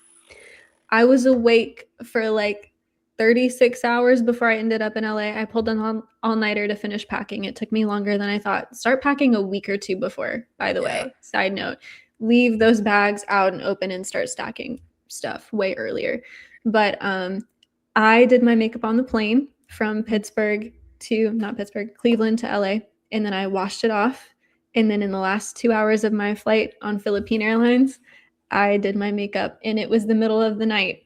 So it was dark on the plane, and I talked to the stewardess, and they were so sweet. They let me stand in the back where they get ready in front of their little mirror with their lights and get ready. And then I changed into my suit in their cabin, like where they sleep on that plane. And they were so kind to me. So if you're traveling internationally for a pageant and you need to do that, it's okay to do that. And don't be afraid to be like, hi, I'm so sorry. I'm Miss USA and I'm competing for this title. Would you be willing to let me do this? I'm so sorry. Like, and just be very grateful. And also bringing snacks as a peace offering will help you to that end. Yeah. Yes. Be nice to your around you. stewardesses. But Seriously. also, that would have been the perfect blog, full beat at 30,000 feet. Could I you know. imagine? I know. I felt That goes so bad. hard. Yeah, it was really dark in there. And I was trying not to identify myself because I was chopped. All right. I was in a t-shirt and sweatpants. Like things were looking rough at that point But in you the didn't journey. land looking like that, girl. You landed. You did your job. Ready. You did your job. That's right. Face was done. Yeah. And if you want to like spray the hypochlorous acid spray the whole time you're on the plane and then do the makeup right before you get off, that works. Even like domestically in the States, you're flying 3 hours, do the makeup on the plane. You're in the car for 8. Do it. I forgot something earlier. I have not experienced what Haley experienced with the heat and sweat. I mean, yeah, outside. Okay, Georgia's hot. Okay, don't get me wrong. I'm real close to Florida. Don't get me wrong. It's hot and it's humid. It's not dry. It's humid. It's wet. Okay. Swampy. Every pageant I have ever been to is the most frigid. I don't know why it's so cold. I've also been warned over and over and over again that Miss Volunteer America, that the actual stage space is freezing. I've been warned so many times. A Snuggie, a electric blanket if you can get away from it. I have, and I wish I had it right here. It's normally in this little basket. I have like this Snuggie sort of kinda, and it's made out of sleeping bag material. One of my best friends, Alex, got it for me, I believe, from IKEA. We had matching ones. They're yellow and pink. They've got a hood. It's long sleeve, but they're sleeping bag material, so it's genuinely so warm without being like texture warm. That's nice. Yeah. You know, and so you can sweat and it's not like a big deal. Whereas if you sweat in one of those real Snuggies, it gets stinky. Gross. Yeah. So Yeah. you know, blankets and things, same thing in a car, blankets and things, change of clothes. And also with the flying, again, especially in Hartsfield Jackson, if any of you are flying to Georgia, please just call me. I will walk you through it. I know where everything is. Get there abhorrently early as you can stand or you can physically do. I don't care what airport you're at, actually. Just get there and make sure you have all of your things and make sure you have enough time to forget something and turn around and go back and get it and come all the way right back and still be early for your flight. Be early. It's an important flight. It's like the most important flight of your life, basically. Just get there early. Hey, sorry, Morgan, you go. Weirdly enough, I still have a list because they didn't knock them all off of my list yet. But if you are going to fly too, and you're flying very far distances, you know, quick flight, no biggie. If you're flying very far, compression socks. If you know that you are prone to swelling. And my girls at Miss USA, there have been years where they've all worn compression socks flying and they called themselves the Granny Gang. But compression socks, if you know you are prone to swelling, if you know your ankles and your feet are prone to swelling, and they're also just good for you when you're having to fly a lot. But please, compression socks. I like that. Yeah. The one thing maybe that I could say, having taken flights that are sometimes 20 hours nonstop, hydrate before. Yes. The air, I don't know what it is about air in airlines, it dries you out. So okay, makeup is one thing, but you want to be hydrated on the inside, because if you're not, that's also going to lead to you being sick. That'll also lead to constipation. I personally would not eat a lot either. If you eat a lot on the plane or before the plane, that draws in all the water, you're going to become more dehydrated. And let's face it, no one wants to be using the bathroom on an airplane unless absolutely necessary. Hydrate before. I went to America, 16, 20-hour flight. I didn't eat anything on. I said no thank you to the meals. Like, what am I missing out on, right? Nothing. But there's another thing I'm going to circle back to is sleep, because I want to get, if you guys have any sleep tips, because I cannot sleep at all, just in general. But on long flights, the compression socks, I get aisle seats, because then if I want to get up and walk, I'm not climbing over someone when I'm over 6 foot tall. And I will frequently just get up and go for a walk. I'll get my water, and I'm drinking water pretty much the entire time. And then as eye drops, I know Haley had them. I take them my carry-on, because as someone who had laser surgery, my eyes dry out anyway. So that, and even as a dude, I'm taking chapstick, because the other thing I found, it's so dry there, your lips start cracking and bleeding, and it's absolutely horrific. Yep. And then you just get to the 16-hour, 20-hour flight, and you feel a little bit more human, because no one, I guarantee you, is in a great mood after you've been trapped in a sardine can for 20 hours with a bunch of other sweaty people and a crying kid who's kicking your shoe. You might be the, like, if anyone who could do it, it'd be you. I'm ropeable at the end of a flight. I'm like, get me off this thing. Like, I'm always excited the first 5 minutes. After that, take off. Now I got to sit here 20 hours. I don't like sitting down at the best of times. And sitting down when I have no leg room, being tall, it's not my idea of fun. So those are just my general tips, not packing tips at all. I just want to go to the sleep thing, but before we do, has anyone, Haley, go. Okay, I went to get a prop. This is for the title holders who are traveling. This is a base bag. I'm gonna flip this over. Base. Base, however you say it, right? Mm-hmm. So this is big enough that my entire Miss Earth USA crown will fit inside of it. I know people love the sparkly crown cases. I'm sorry, but it's not safe. Oh. Please do not travel with that thing out open on a plane, in an Uber, walking around New York City or anywhere else. Put it in a black inconspicuous bag. And then this has the Miss Earth USA logo. And then on the other side, like my information, it's just a luggage tag. I also put these on all of my suitcases for pageant things. But yeah, please don't travel with your crown out just for safety purposes. Don't do that. That's just common sense. I really think, but You'd be I think we need shocked. to say it. No, we absolutely need to say it because common sense is not that common. I did have a friend who, you know, you can get personalized luggage, and she had her face put on. I think she had 2 or 3 luggages, and they all had her face on it.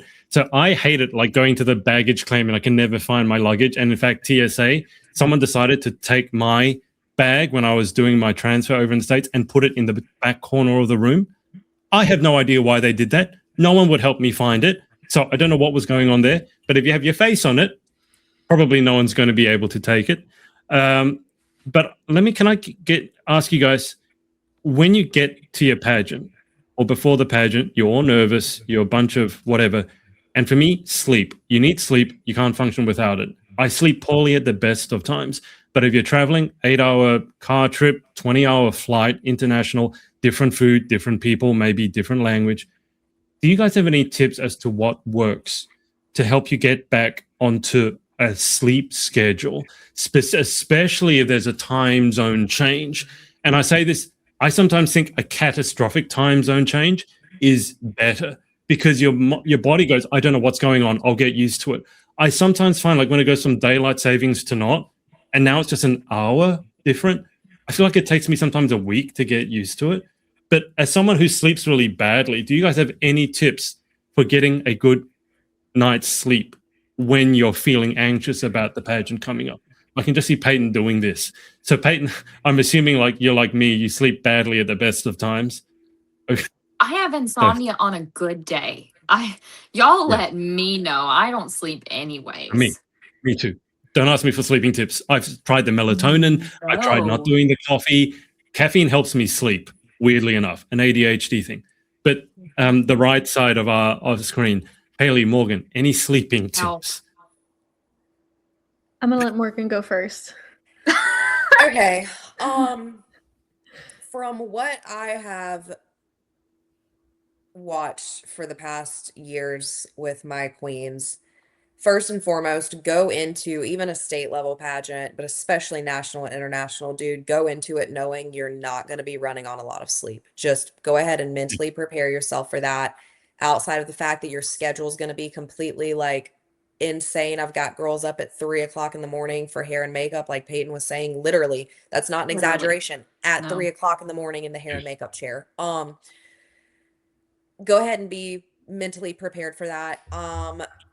Melatonin, I know some people love it. Majority of my girls, it doesn't work well for. So that's not even something I'm going to automatically suggest, but I'm also not going to suggest, please do not go in to any of these pageants and being like, oh, I'm just going to take some, like, NyQuil or what is it, Z-Quil or whatever. Do not, please.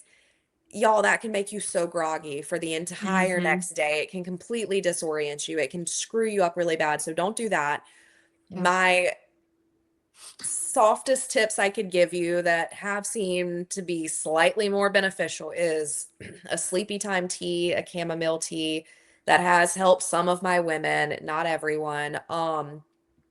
Blue light does have a negative effect on helping you to fall asleep and stay asleep. So if you can rock some blue light glasses, that would be great. Or if you could, there's a way to turn at least your iPhone screen to red, like a red overlay, so it blocks some of that blue light. That could be good. And then actually, the study that I read was on taking a hot bath. I know that in hotels, you either don't have a bath or you don't want to take a bath because it's a hotel bathtub, but maybe even a hot shower. It helps to lower your internal body temperature a little bit, which actually helps you to get more restful night's sleep. So maybe even trying to take a really hot, really long shower about an hour or so before bed.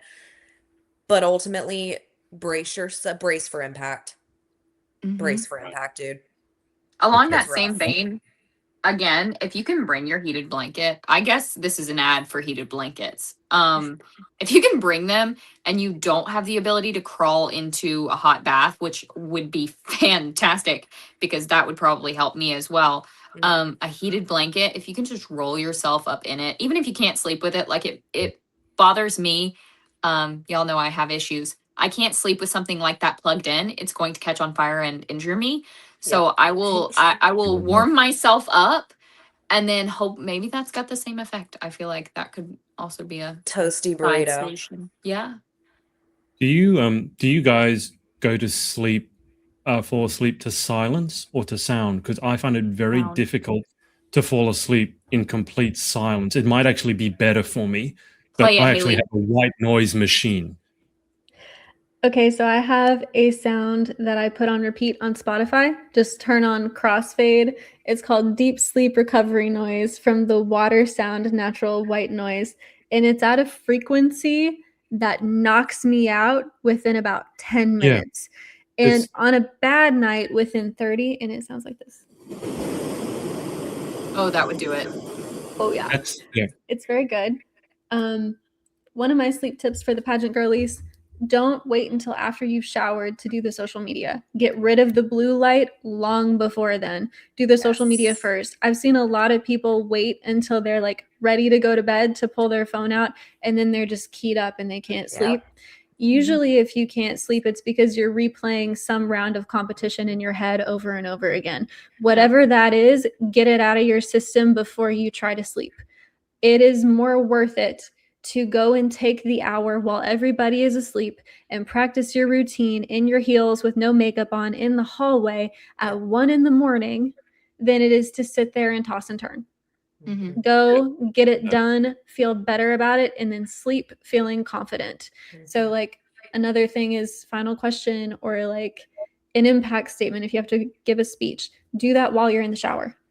I practiced my speech in the shower and like try to stack tasks so that you're doing two things at once and save yourself the time and then go to sleep. Yeah. The one thing I don't know, Peyton, I could be misspeaking here, but I believe at Miss Volunteer America, the contestants weren't allowed to access their phones during rehearsal time, which means, because this goes back to our social media thing, if you haven't pre-planned your social media and you don't have access to your phones during rehearsal, you then have to go back at 7, 8, 9, 10 p.m. when you just want to get some sleep or you want to yap with your friends. You need to stop, make content at like 8, 9, 10 after a whole day of rehearsals, and that's just not going to go well. Like, I would just so much rather, I mean, a story, fine, but a post where I need to tag people and actually post something vaguely coherent, get that out of the way so you don't have to worry about it. Because the last thing you want, don't do this, whatever you do, go home after your rehearsal, freak out about how you screwed up, and then start doom scrolling with your phone on bright white in your bed until you're so tired that you drop the phone on your face. That's what I've heard some people do, and guess what? It didn't end well. I would almost mute my social media completely if it was me. I don't want to see what other people are posting. 100%. Oh, we're Love you blocking. all. I love Talk to all you. of you. Yeah, We're blocking. but I don't want to Block see it. Mute everybody. everybody. Just I for don't the wanna week, see it. if you have to. Even if you're competing. I did this so many times, competing with my best friend Alex. I know she did it with me. We completely muted each other's pages because, Yep. you know, if you're staying on top of your social media, you are posting every day, sometimes multiple times a day while you're at competition. To be hitting post on your own post, already delirious, already tired, already stressed about the next day, and to see everybody else's posts, you will doom scroll.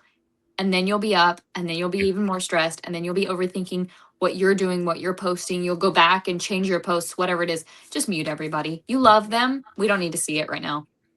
There's no, I don't think there's any upside to seeing your fellow contestants' posts. No. You get to see them every day. If there's something news breaking, whatever, they can talk to you face to face. I also do this with other pageant coaches, for example, because sometimes I don't like what they're posting because it gets me really angry sometimes, or maybe even if I like what they're doing and then I get envious. That, what does it say? Thief is comparison is a thief of all joy. It is so prevalent on social media. Social media literally lives to make you compare yourself to other people. Am I good enough? Or this person's in Hawaii. This person's made $1 million. That person got a new car. Why does any of it matter to you? No. Like, at the end of the day, why should you even be paying attention? Do you? And I think when you go to a pageant, the biggest thing you can do, you have a plan as to what you want to achieve, how you want to stand out, how you want to be remembered. Do that. Don't look at what other people are doing. I don't think it ends well at all.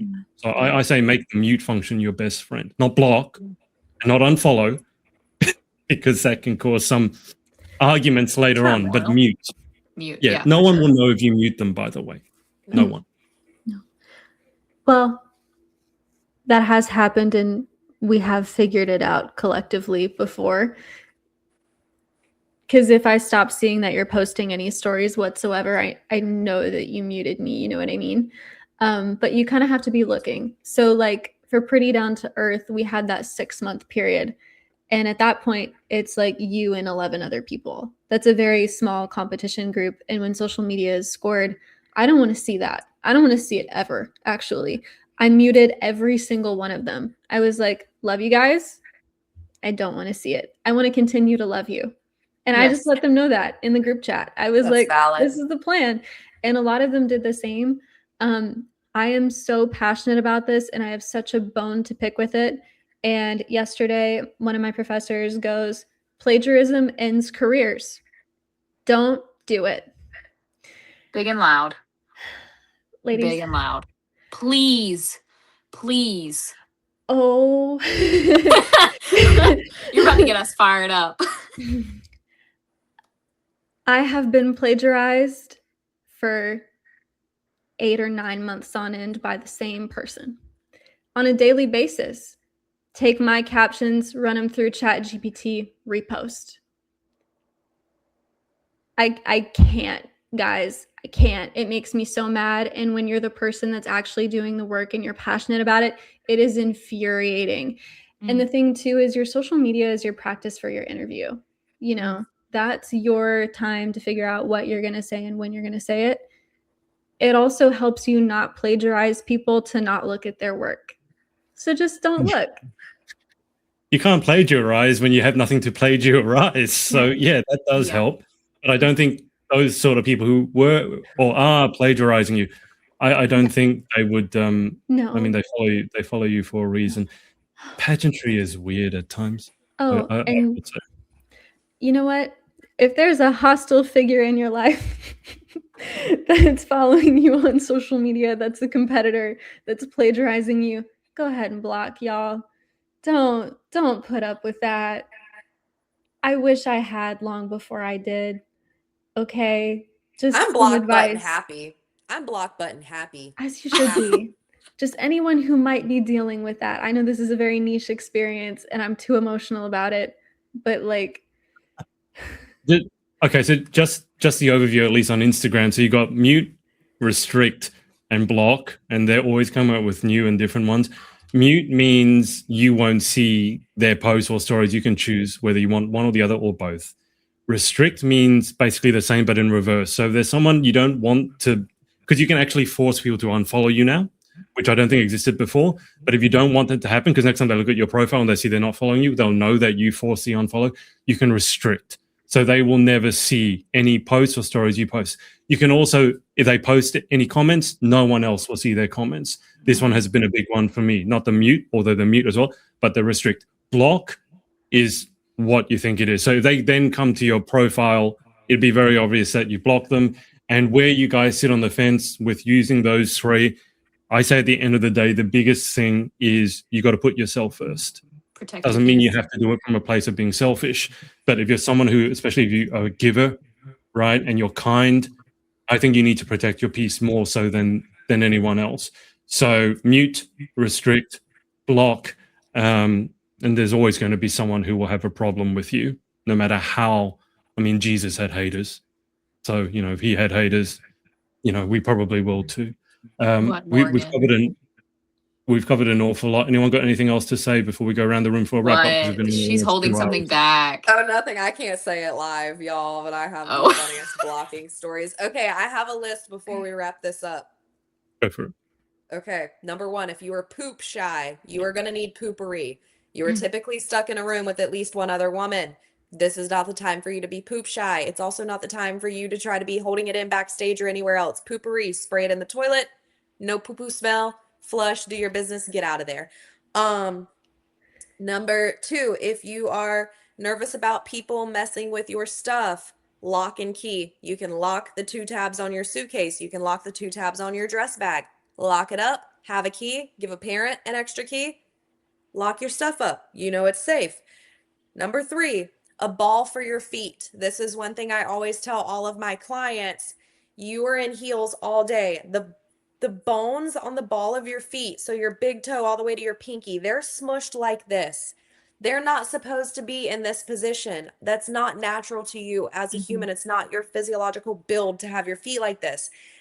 He's got one. Thank you. Show the people.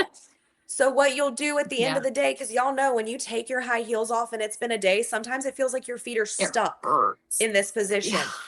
You're going to take that ball and you're going to put it under your feet and you're going to roll your feet out at the end of the night. It's going to help roll it out, massage it out, kind of help with some of the pain, not entirely, but you're in heels a lot. So that kind of helps to give you a little counterbalance with it.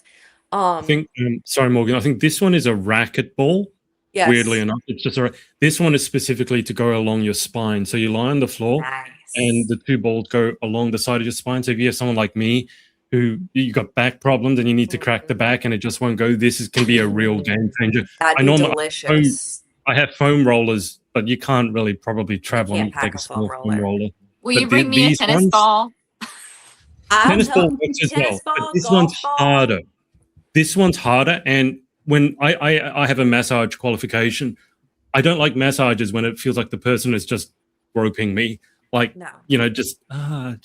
No, you need to drop the elbow, WWE style, get in there, get the knot out. So this one is like a tennis ball, but it's more extreme because it's very hard. And so if you have knots in your feet, you might need to cry it out a bit because it can be very painful. Yeah, this one for your spine, absolutely. Sorry, Morgan. It's gonna make a huge dude, and it's gonna make a huge difference because also your backs are going to hurt. You're standing around in heels all day. You're standing a lot, like you're gonna hurt. So a ball for your feet. I know Peyton said she likes pixie sticks. My suggestion for all of my clients is always Skittles for 2 reasons. Reason number 1, they typically only dye your tongue a pink or a red color, even if you are eating like the purples or the blues or the greens. Reason number 2, unlike the pixie sticks, love you. If you have plaque or something built up on your teeth that even maybe you just didn't, it's 7 p.m. you're competing, you haven't brushed your teeth since 5 a.m. Skittles aren't going to stick to the plaque. They're not going to stain the plaquing and they're not going to stick to your teeth. So you're good on that. So we love Skittles. Also, if the blood sugar drops. Bro, pack tampons. I feel like that should just be understated. I don't care if your Flow app says that it's time or not. You never know. She comes in like a rager. And panty liners, not even and just for your panty periods. liners. You hear me. Please. Not just for your listen to period. the woman. You need them. The Tide stain pins. Yes. Why did I forget Solid. that? Love the Tide to go pins. You just never know. Headphones. You have to block out the competition sometimes. Sometimes when you're Blocking out backstage, the you hater. can't. It's too much, bro. Headphones in, you're silent. And with that being said, portable chargers, because backstage sometimes y'all don't have access to plugs, or like Haley, your curling iron is now 87 degrees shy of Satan, and you're not really feeling too safe about plugging your phone into that bad boy. Portable chargers, please. Also going off of Haley's toenail catastrophe story, press on toenails and press on fingernails or glue on that are going to match what you are wearing to the pageant specifically. Because if y'all get your little gel thingies and then your thing breaks off, what, you're gonna look crooked. You're gonna look freaking ridiculous. So get you some press on fingernails and press on toenails. Nobody wants some. There's at least one judge looking at your feet. Sorry. Bottled water, because too many of my women show up to a pageant weekend and then realize the only place to refill their water bottle is the bathroom sink, which is repulsive. I don't care where you are. That's nasty. Bottled water. And then my last one, which I'm gonna wrap my psych degree in. If you are prone to anxiety attack, panic attacks, for me, I feel like some people are like, oh my gosh, I'm gonna have a panic attack. And then they're not. They're just having a little freak out moment. But for me, when I'm about to have a panic attack, anxiety attack, however you want to classify it, my ears stop working. I see spots. The room physically starts to spin and I am going to pass out. Like, that's how it hits me every time. Outside of, I never had them when I did pageants. I hope none of y'all ever have to. Outside of that, what I learned during my psych degree, a fun little trick is your brain is oftentimes a one-track mind, meaning it can't really process a lot of things at the same time, even though you feel like it can. They will say if you feel a panic attack coming on, get some ice and put it on your sternum or behind your ear, back of your neck. You're at a pageant, you're not going to have access to ice. Your other alternative is going to be something sour. Put something sour in your mouth, as sour as humanly possible. If you can find something above warhead candies, sour as humanly possible. That's not always, it's not always going to work. It's not a one size fits all for everyone, but if you are prone to them, that's at least going to help you have a solid line of defense if you feel that anxiety or panic attack coming on. If you can't do candy or you're sensitive to sugar, salt and vinegar potato chips have worked with me, but they have to be a very, very sour salt and vinegar potato chip. But if you're prone to that, have something sour on deck on your person at all times, because if you've ever had a panic attack, you know that you can't predict them.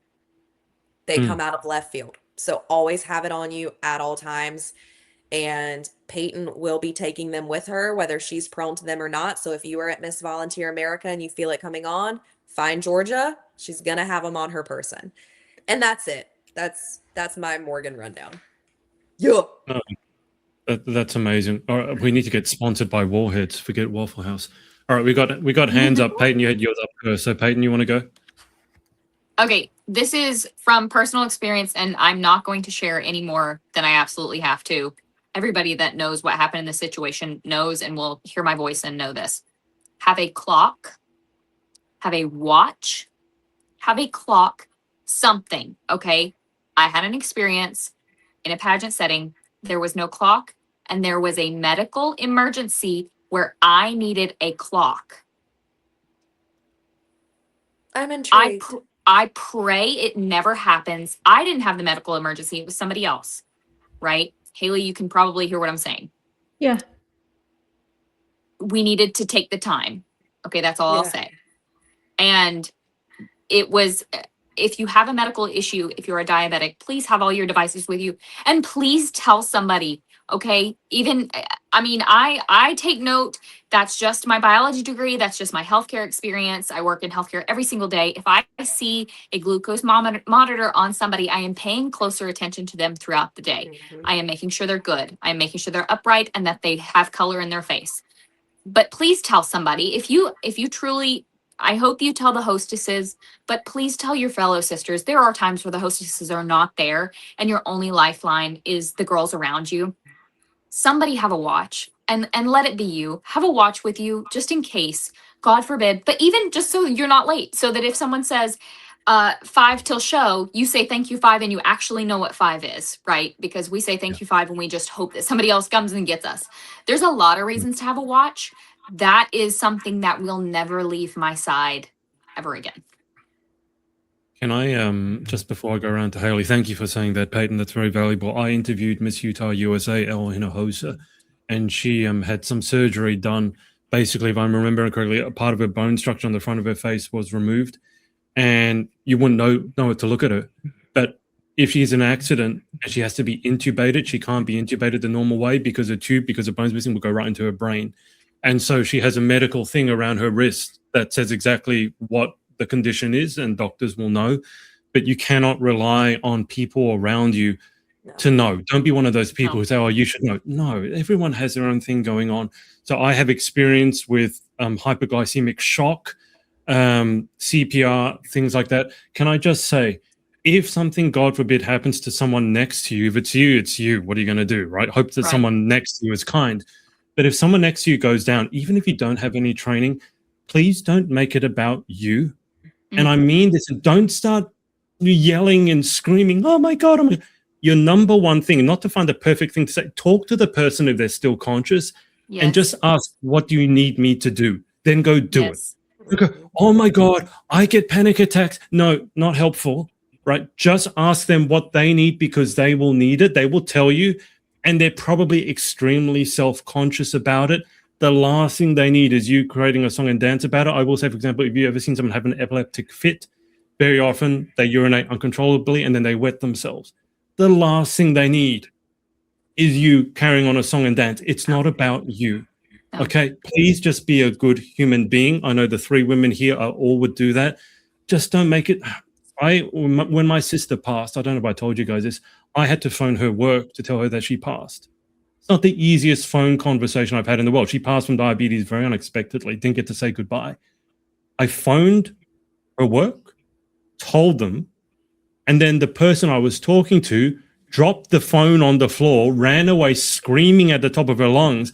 And then the boss picked up the phone and in a really, angry voice, "Who's this? What did you say?" I'm like, yeah, F you. Like, Yeah. it's supposed to be hard for me, not for you. No. So don't make everything about you. Yeah. And get some perspective, because pageants are great. But like we led off the episode, Peyton helping out homeless people with special needs. There's crap going on in the world. Help as best Real you life. can. Yeah, don't make it about you and your nails cracking, your lips chapping. I get it's inconvenient.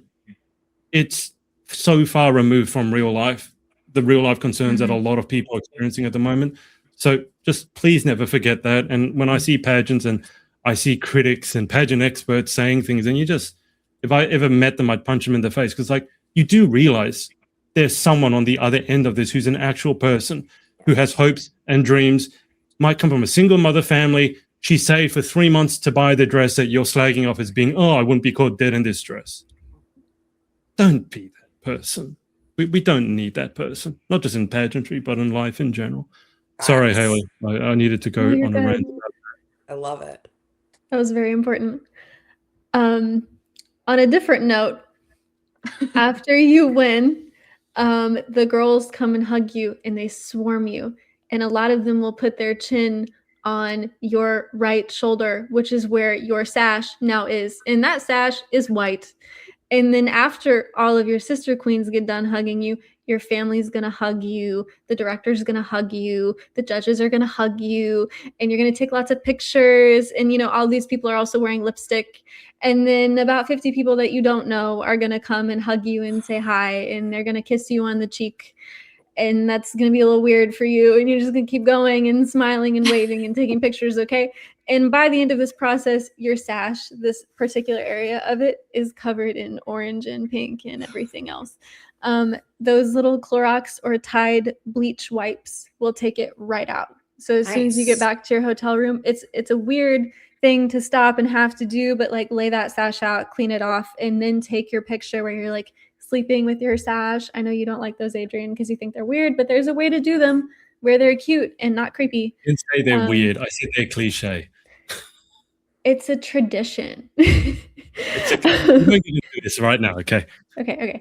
And then usually you have an appearance the next morning, and usually it's media, and you want your sash to be clean. So just bring the wipes just in case, even if it's like your state sash gets kind of dirty or your local sash, just have the wipes because you might need them. And if you don't need them, someone else probably will. Yes. The Miss Volunteer America sash is black, but I will say that doesn't make any difference, because I go around, one of the tuxes I have is a deep dark purple, almost the lapel is black.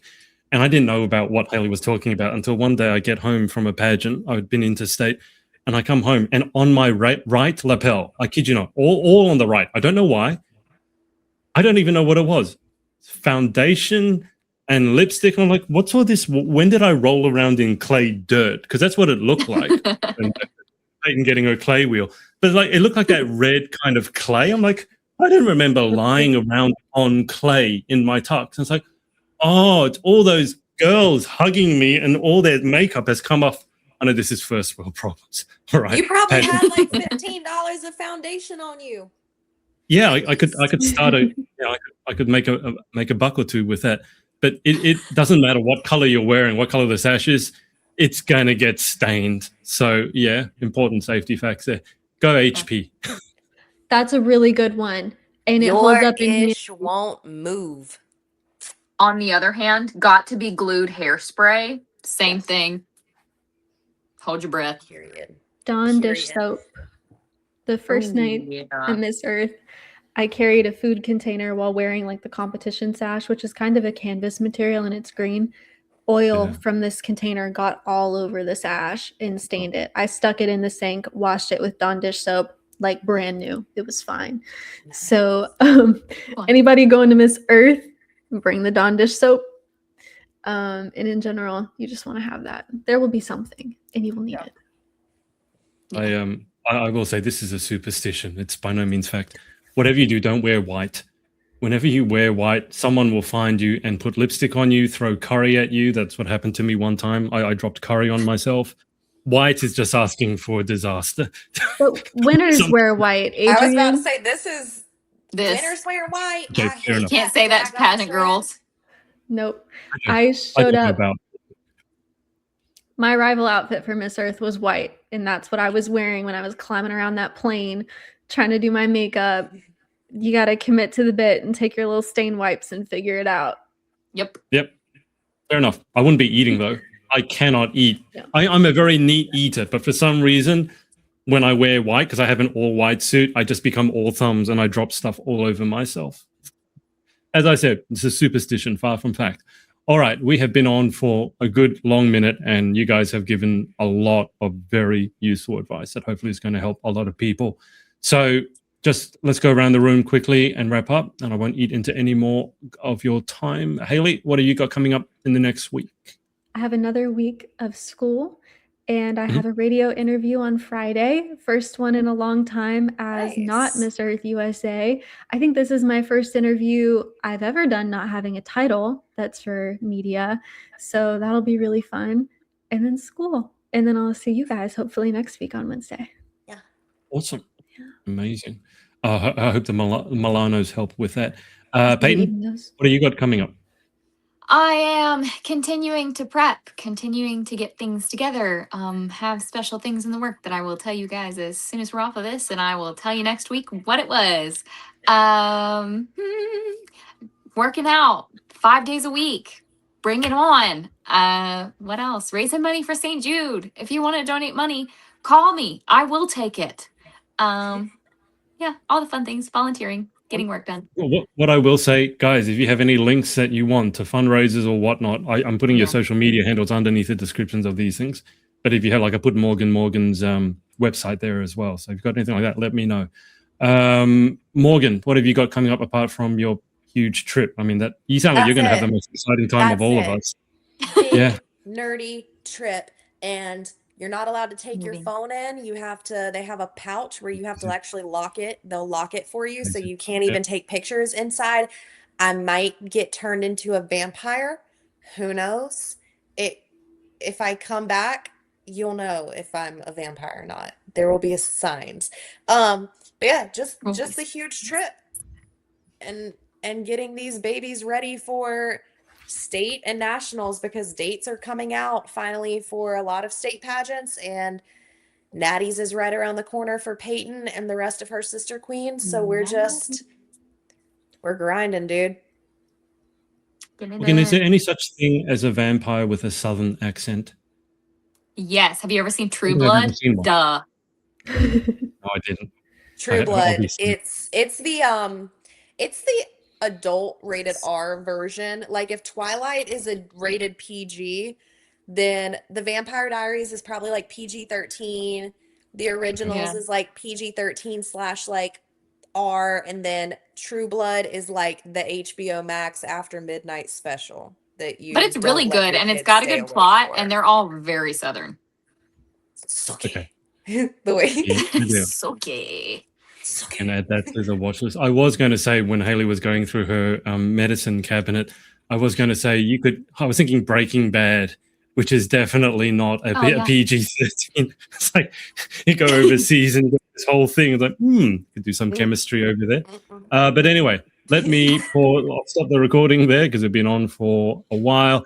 Thank you to our 3 lovely co-hosts. Go follow them. Go support them. Got any questions, you can message them obviously on their Instagrams or comment on the below, and we will see you next week.